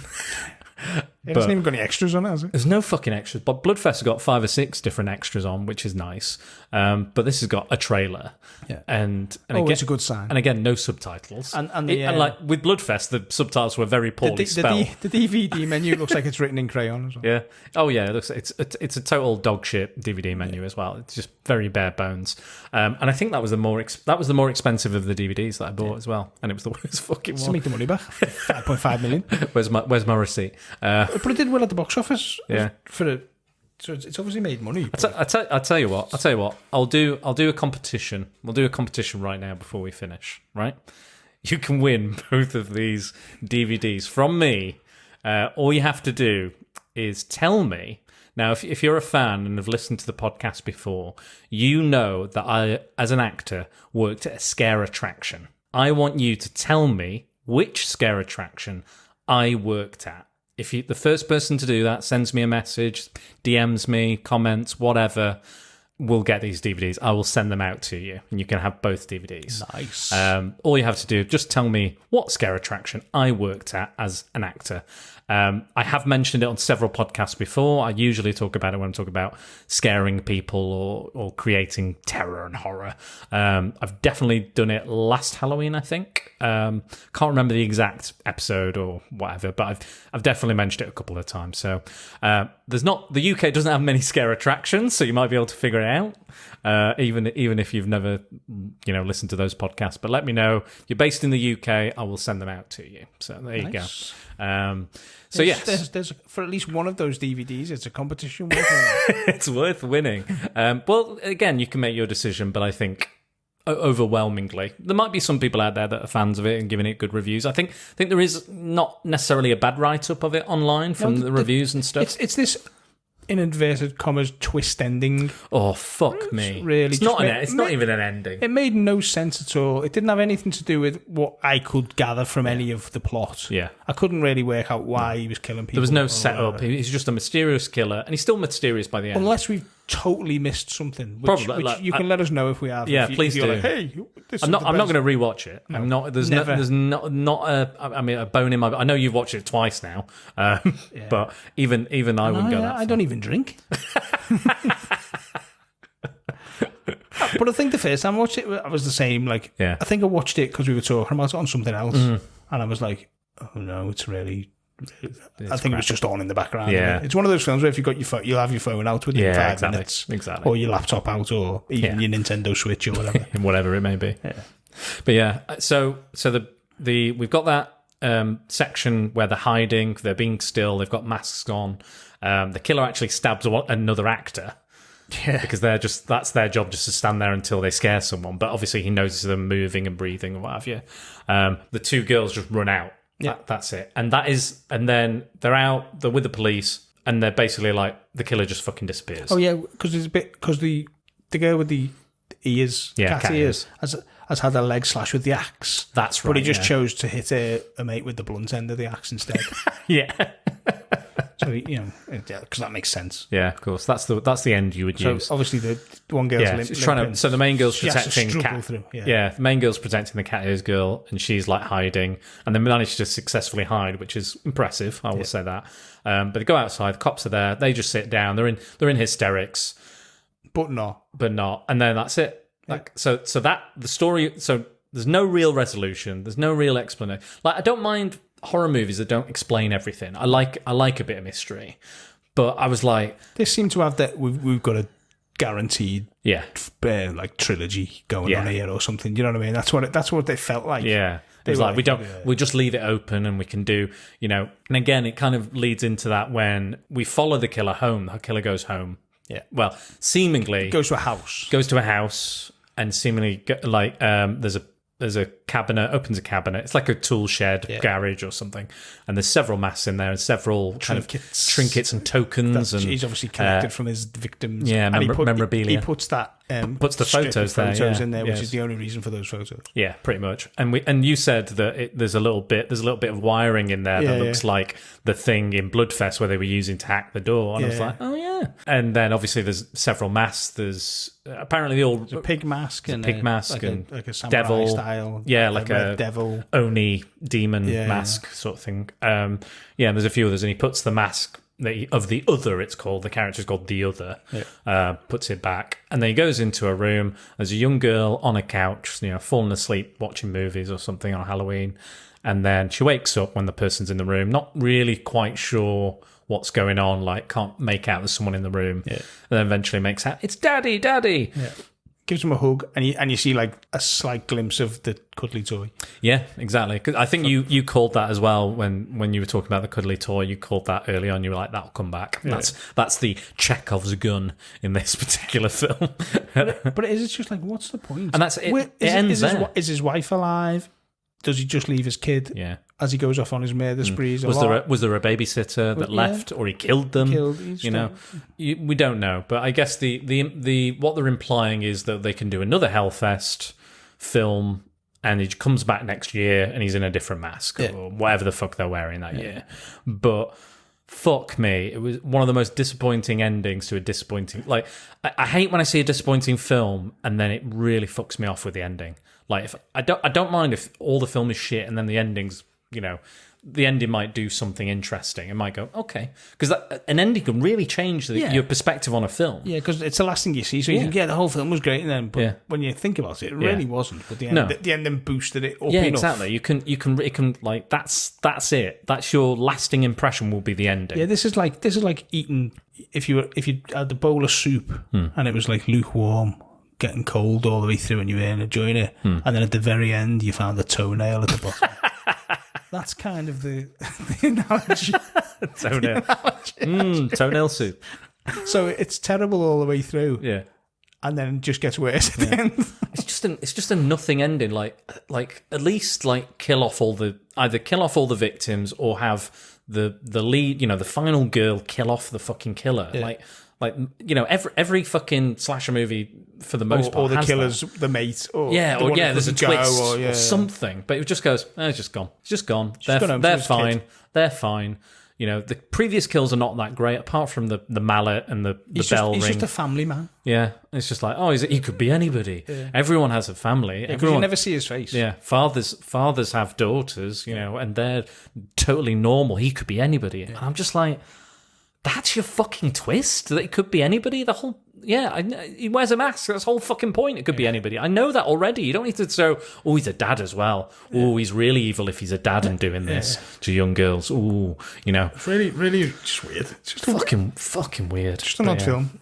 Anyway, I'm just going to go through some trivia before we get on to comparing, because that's going to take us a while. What's the winner? You know what? Here's an interesting one. Neil Marshall, director of Dog Soldiers and The Descent, 2 great films, good movies, was once attached to direct. Thank fuck he didn't. Yeah, he said this is a bag of turd. Yeah, I imagine. Yeah, he probably went fuck that. Are you familiar with Boxing Helena? The film. Yes, you are familiar with. So the director of that, Jennifer Lynch, was also attached to direct. Also turned it down eventually. I wonder why. Again, Boxing Helen is a mad as batshit. Yeah, is a bit mental. I've not seen it myself, but I know what it's about. I know the synopsis. Yeah, and it sounds a bit fucking mental. Yeah, it is. Maybe that's a film we can do. Yeah, well, it's not like us to watch weird shit. I know, right? It could be another Caligula for us. Very popular. Whoa. Yeah. I mean, let's just say it. Brazilian fart porn. Brazilian fart porn. # Brazilian fart porn. I tell you what. You know what I said about Bloodfest, about them getting together to watch films? Yeah. That's a lie. It was Hellfest. So they did that in Hellfest. But they probably had the budget to do that, They were in Bloodfest. They were definitely in a video shop at one point. Yeah, it was definitely. No, but I meant... outside of in the production personally, the actors for research, they went and watched horror films. We discussed that off pod. We did. Apparently it homages another slasher film called Dark Ride, which is another theme park horror. So some similarities apparently. So I could have done a comparison podcast with that. But there you go. But then you would have had to watch 2 really poo films if it's anything similar. True. I don't know how good it is, but I can't imagine it being worse than this. No, Hellfest is pretty shocking. Imagine. I think it's almost as bad as Captain Marvel. That is a pretty poor film. I will say that. It's not my favourite. I love that character. Read hundreds of issues of that character's comics. Love it to bits. But the film was very much lacking for me. Anyway, last thing. Now, some of the actors went on. I think we talked about Scream, didn't we, earlier? But the Tony Gardner, the designer of the ghost face mask in Scream, and the baby face mask from Happy Death Day, designed the mask for this. Clearly, his worst work. Yeah, because it is. When you say designed, yeah. It was probably one of the designs for the previous mask that accidentally melted. And he went, fuck, I'll use it. You know what it is? He took a shit and then moulded that into a mask, because that's what it looks like. It literally looks like a turd. It looks like nothing you've ever seen before. It's just like, and it's not even like, it's not symmetrical in any way or cool or iconic. It's just like... And that's the thing you notice as well, is all these masks are solid masks in his cupboard at the end. Yeah. And he just puts his floppy, dirty mask back in that he's just had on. It's to like one side. Yeah, all these pristine masks. It's just hanging down. It's just like, just put the turd mask to one side. But yeah, I think it's supposed to look like flesh or something, or like leather, and it just looks... You just don't care by that point. It just looks like Yeah, it just looks like a piece of shit that's been shaped. Anyway, On that note, so speaking of piece of shit that's been shaped, so Dan, which of those two films would you say was the better? The 5.5 million budgeted Hellfest or the 1 million budgeted Bloodfest? well, as always, I always break it down to 5 categories. So Yes. we've got to stick with the format that I try and stick with. So, Dan, out of the 2 films, Yes. which was the better written film? Oh, well, I would have to say Hellfest if I'd suffered a brain injury. That's definitely Bloodfest. Absolutely. It's more fun. It's still got horror elements. And you actually do think some of the characters are quite cool. Yeah. The well-developed, well-defined. You've got... Quickly, Yeah. with no, like, over-the-top, like, They don't even start to define them in Hellfest. They're just like, they're people. They want to fuck and go to a Hellfest. Right, okay. Fuckfest, it should have been called. Fuckfest. I think that they would have preferred it that way. Yeah, just, it's got the references, got everything you would love, all the, there's something to like within that script. Like this great humour. Again, a lot of it was improvised, but I think the framework is there for them to let loose and improvise. Gotta be on them. And again, lots of fun little references, be it parts of the park, be it certain kills, be it just literally them referencing, going, this film and these rules, all that sort of stuff. Again, the backstories, there is a backstory, there's a history to those characters and what they've experienced and why they make the decisions they do. And I'd watch it again. And I absolutely will. I agree. Absolutely. Because I want to see if there's any other little nods and winks that we've mixed. Yeah. And, I think if you're a horror fan, you get a lot out of it. Yeah. I think, again, I think initially I was like, I don't know about this. I don't know if it'll work. And the humour when it first started, we were both like... In fact, I wrote down a line. Go on. What was it? The props department was the first thing I wrote. Yeah. There's a quote at the beginning. She says, "You've got to stop watching that. You're torturing yourself." And I said to you, "Yeah, this is probably what we are doing to ourselves." Just take that quote, but apply it to Hellfest. Yeah, it's actually wasn't. It was actually really good. But yeah, I apply that to Hellfest. Yeah, but it, like I said, it doesn't. The beginning and the end aren't very strong, but that huge middle chunk of them going through the parks, and it's great. It's really, and I think really good. Ned's great. He's a great character. I think he does hold a lot of it together. Yeah. What was it? Krill? Like some stupid name. What shows as well? It was nearly as stupid as Lingeman. No, not Lenj. Not quite. That's probably why we're remembering Dax, Krill. Yeah, they were all weird names. Yeah. But also that goes to show that I can't tell you a single person's name in Hellfest because I don't know them. I have no idea who the fuck they were. Rubbish. And just don't care. Don't care. Don't know them. Don't care. Not developed. Don't bother. They're just generic fodder for the killer. And again, even the kills aren't that great. But yeah, just poor. Just really poor. And I'm just like, you've seen it a million times. Yeah. Like somebody's probably seen this really young, and it was like their first horror film. They probably love it. And more power to you. But I've seen this done. But you're wrong. Yeah, but you're wrong. Yeah, you're horrifically wrong. It's crap. But yeah, it's not for me. But again, maybe if I'd seen that before I'd seen anything else, I'd be like, oh yeah, it's actually pretty good. But like looking back at this now, I'm like, yeah, but you'd have to literally see that before anything else. Yeah, literally any horror movie. As you came out the womb, they showed you that. Quick, check out Hellfest. Oh, do you remember Hellfest? It was good, wasn't it? Quick, midwife, go grab Hellfest, quick. 10 cc's of Hellfest. Anyway, writing is... I think the writing really does help, and it does make it. And again, there's a lot of love and respect, even though it's kind of poking fun at some of the things and some of the tropes. And again, they explain stuff, and there's reasons behind it. It could have been more generic. Oh, easily, yeah. It could have been like, oh my god, this is just crap. Yeah, generic crap. But it's not, because like so many films have poked fun at other films now. Yeah, sure. And done what that film does. Yeah, but it does it in such a way that it's really good. And I think the way it's written, where vampires explains how they've done it and explains how they did the zombies and the clowns. That's really refreshingly new. It was a new touch, kind of. Yeah, it wasn't just like the MacGuffin is doing this. Yeah. You know, there was lots of reasons. Like the Pulse thing was an added bonus at the end, because it was like, all right, now they're doing possession, now they're doing demons and stuff like that. But yeah, and there was layers to the characters, layers to the development. You understand why they end up where they end up, or what happens. And again, it's you funny. still kind of know where they're going to go. Yeah, of course. Yeah, but it's not. I'm not going to say it's completely unpredictable. No. But you enjoy the journey. Yeah. And again, Hellfest was totally predictable, apart from that fucking shite ending. Was totally unpredictable. Because I wouldn't have predicted that shite an ending through any film. That disappointing an ending. But yeah, the writing is superb. So, next category. I wonder what we'll pick. Acting. No, this is quite a difficult one, because it's almost level. Because the actors aren't bad.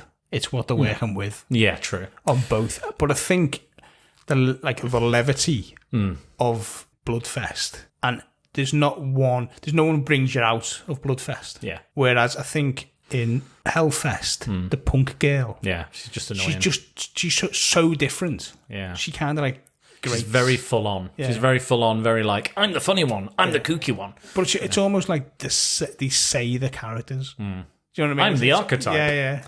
I'm the funny friend arsehole archetype. Yeah.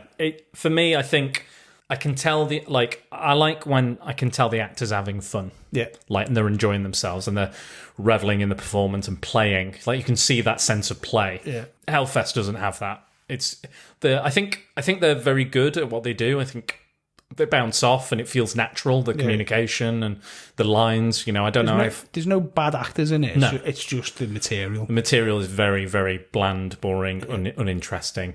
Bloodfest, they're having a ball. Yeah. Bloodfest, they are absolutely having a ball. Again, and they're allowed to improvise as well, which allows them to, come up with stuff on the fly, enjoy it. And because even the little nothing characters, like the guys who get shot and stuff, even they're funny. Yeah. They've got the comedic timing. Yeah. The comedic timing, even by your standard, cameo or not. Like the Zachary Levi thing, I was pissing myself. Brilliant. Absolutely brilliant. He's a talented actor anyway, but the fact that he just, the fact he was in it. The fact he was in it was random, but I loved it. And it just, there was just so much fun to be had.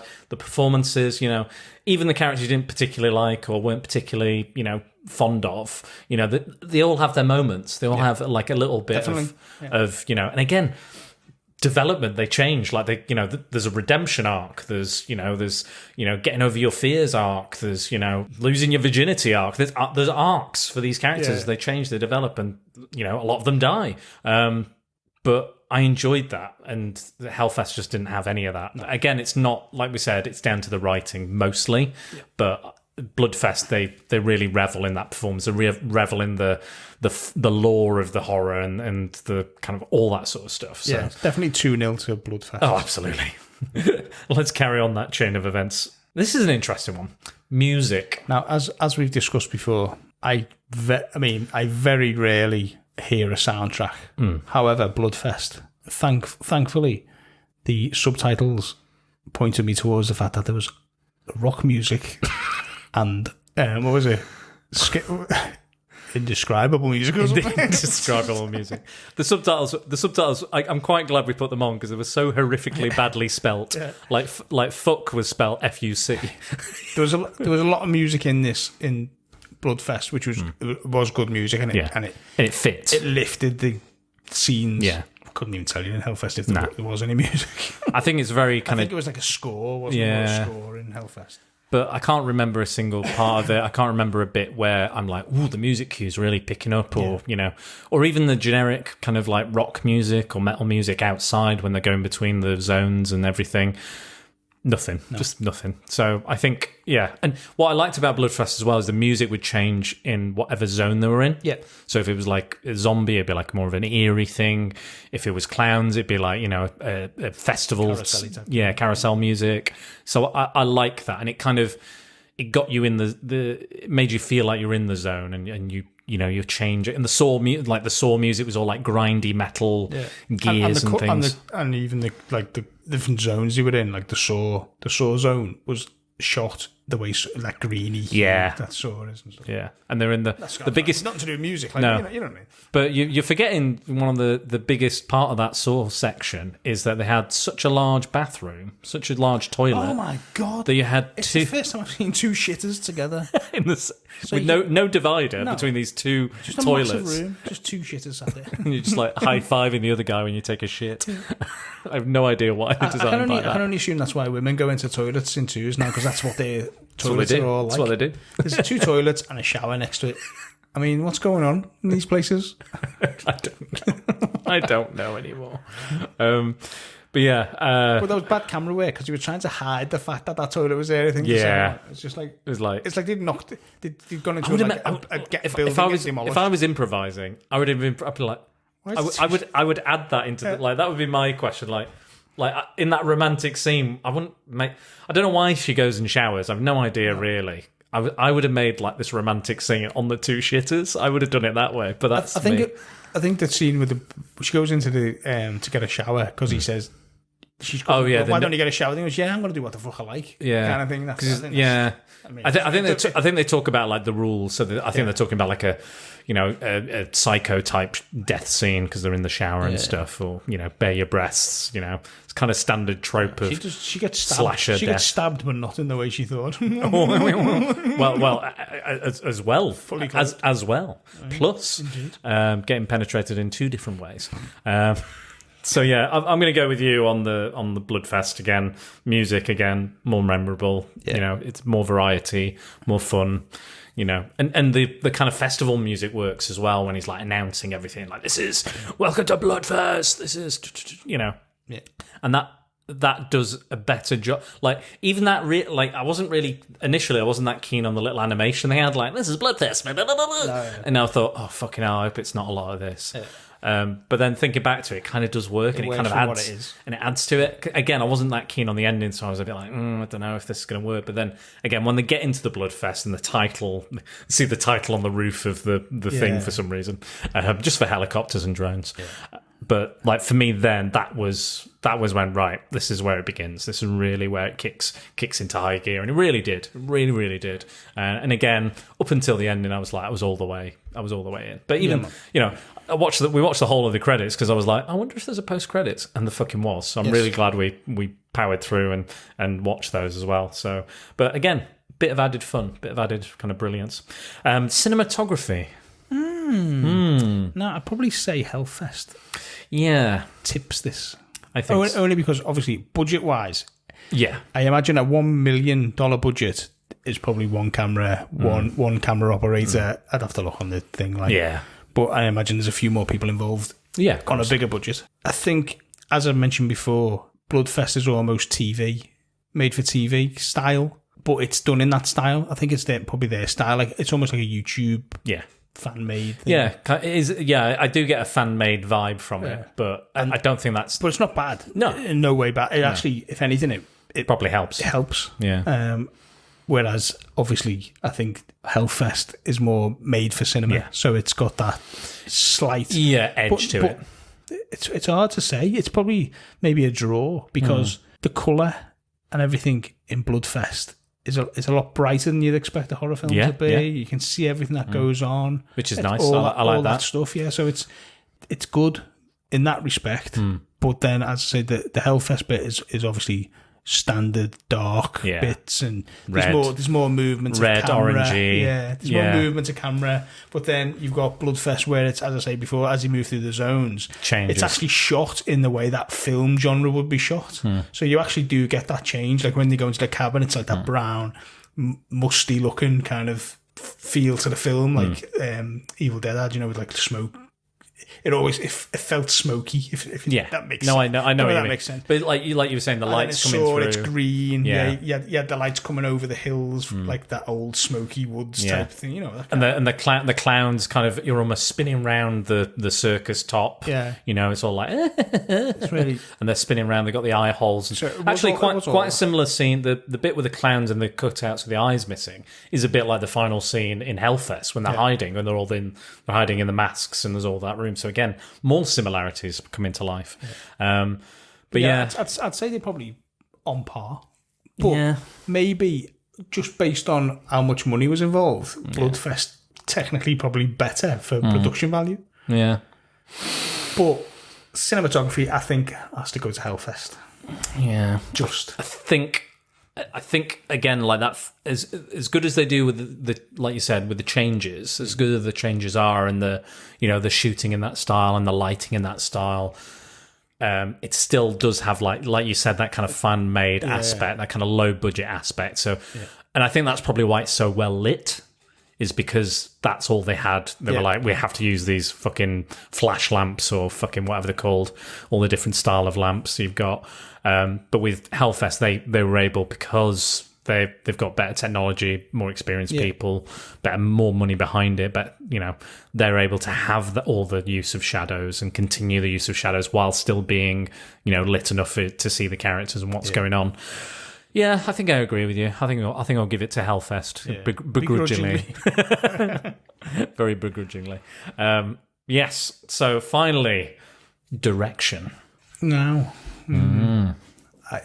You've got to go for the better film. The overall experience, the overall artistic endeavour. I'd say, considering he's a player manager, because he's actually in it, it's got to go Bloodfest.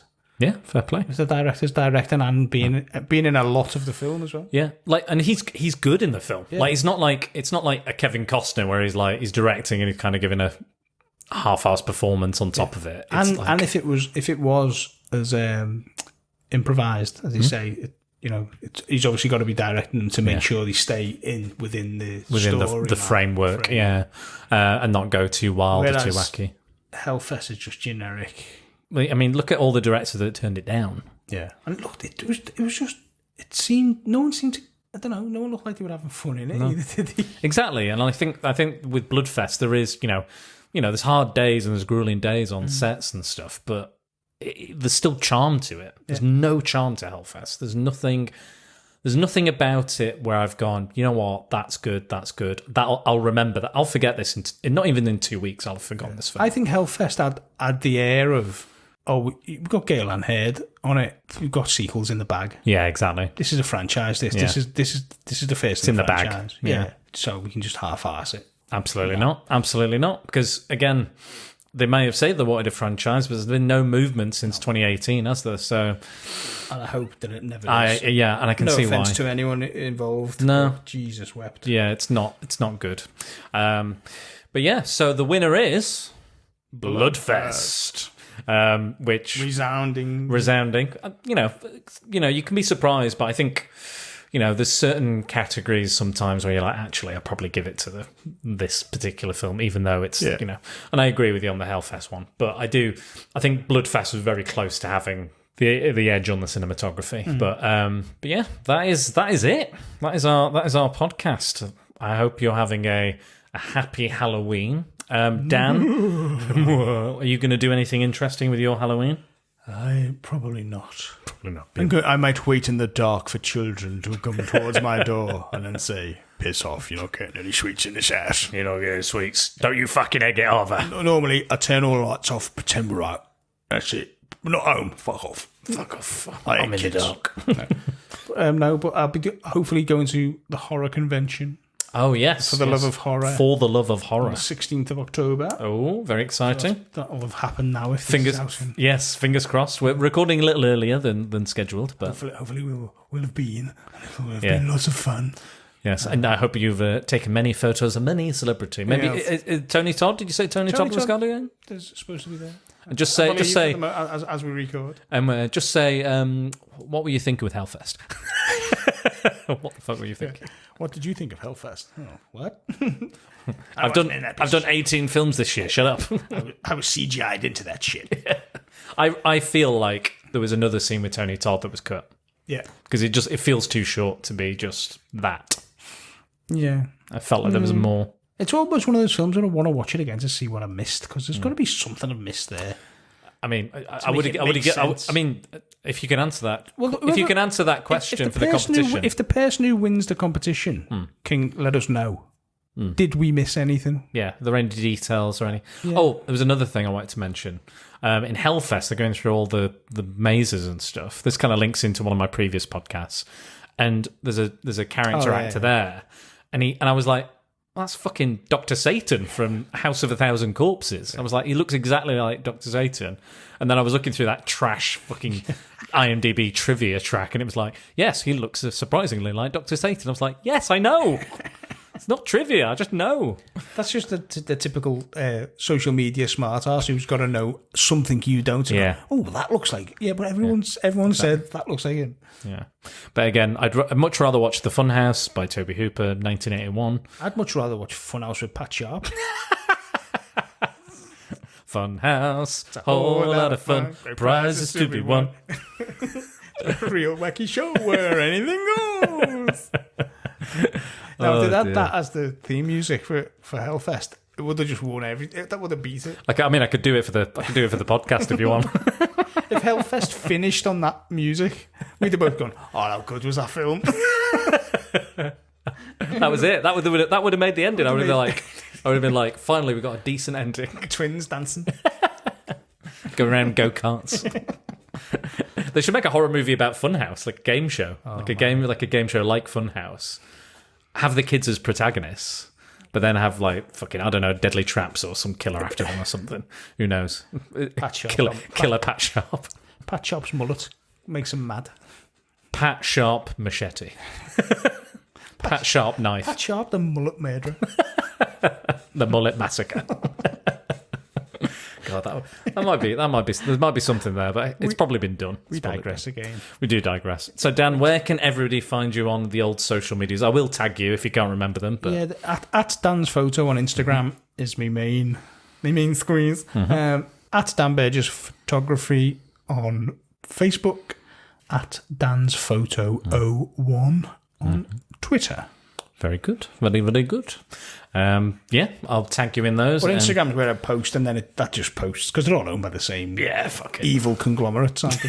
Probably, more than likely. Me you can find at Secret Balls on Facebook, at Dan_Balls on Twitter, Instagram it's at SpiderDan Secret Balls, and don't forget to use the hashtag #PrepareForPrattle. And for everything else you need to know about the podcast, swing over to SpiderDanandTheSecretBalls.com on the World Wide Web. And I'd like to thank my patrons on Patreon. I am Jack's Musings, Paul Mellor, Max Byrne, Tony Farina, and Scott Hodgson for their continuing donations. It is very much appreciated and helps Prattle World keep on turning. And if you ever find yourself in a position to help the podcast, please do consider it. Yes. So thank you for spending this whole Saturday with me. It's been an absolute pleasure, sir. It's been great spending some time with a person in real life. Oh, yes. It's nice. Don't get out much. We don't get out much. Always remember, hashtag Brazilian fart porn. Yes. Just tag Caligula, tag all your friends, but always remember hashtag Brazilian fart porn, because that's the third time we've mentioned it in 3 podcasts. It's the winner. It's the winner. Everyone loves it. It's the top ranking porn category, I'm sure. Pornhub, X videos, all of them. We'll have to remember not to X mention Hamster, whatever the porn sites are nowadays. When we do the comparing the Fox and the Hound 1 and 2, we must not mention Brazilian fart porn. It's going to be our staple now. Hashtag Brazilian fart porn. Hashtag Disney. Hashtag Brazilian fart porn. They'd love that. Tag Disney directly in it, and they're going, stop mentioning Brazilian fart porn. This is for kids. Do you remember Mr. Bloom, the CBBC character? There was a while back where there was lots of mums quite fancied him, like lonely mums and stuff, single mums. And there was a Facebook page for the official Mr. Bloom, and loads of horny mums were going on there saying that they wanted to shag him and all sorts. Oh, you can do my gardening. Oh, you can fill my pine pot. That sort of thing. And they had to take it down. They had to take the Facebook page down because there were so many horny mums after him. Anyway, we'll leave you on that note. Happy Halloween. Happy Halloween, and remember, don't let your horny mums out this Halloween, because who knows if they'll shag any children's presenters. They might come home with a butterfinger. Oh, I fucked Mr. Bumble last night. Where has this gone? Oh, Mr. Bumble's wrecked me. He's fucking... Mr. Bumble, put it on my bumble.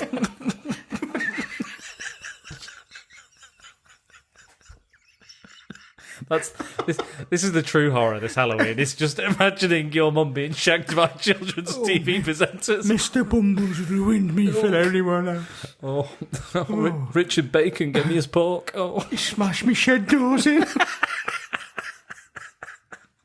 oh, he's got a massive leak. Anyway, let's stop talking about. We've got to go and enjoy our Halloween. I hope you've enjoyed this podcast, guys. Take care. It's been some weird tangents, but it's what you tune in for, obviously, every time. All right, take care, everyone. Bye. Bye.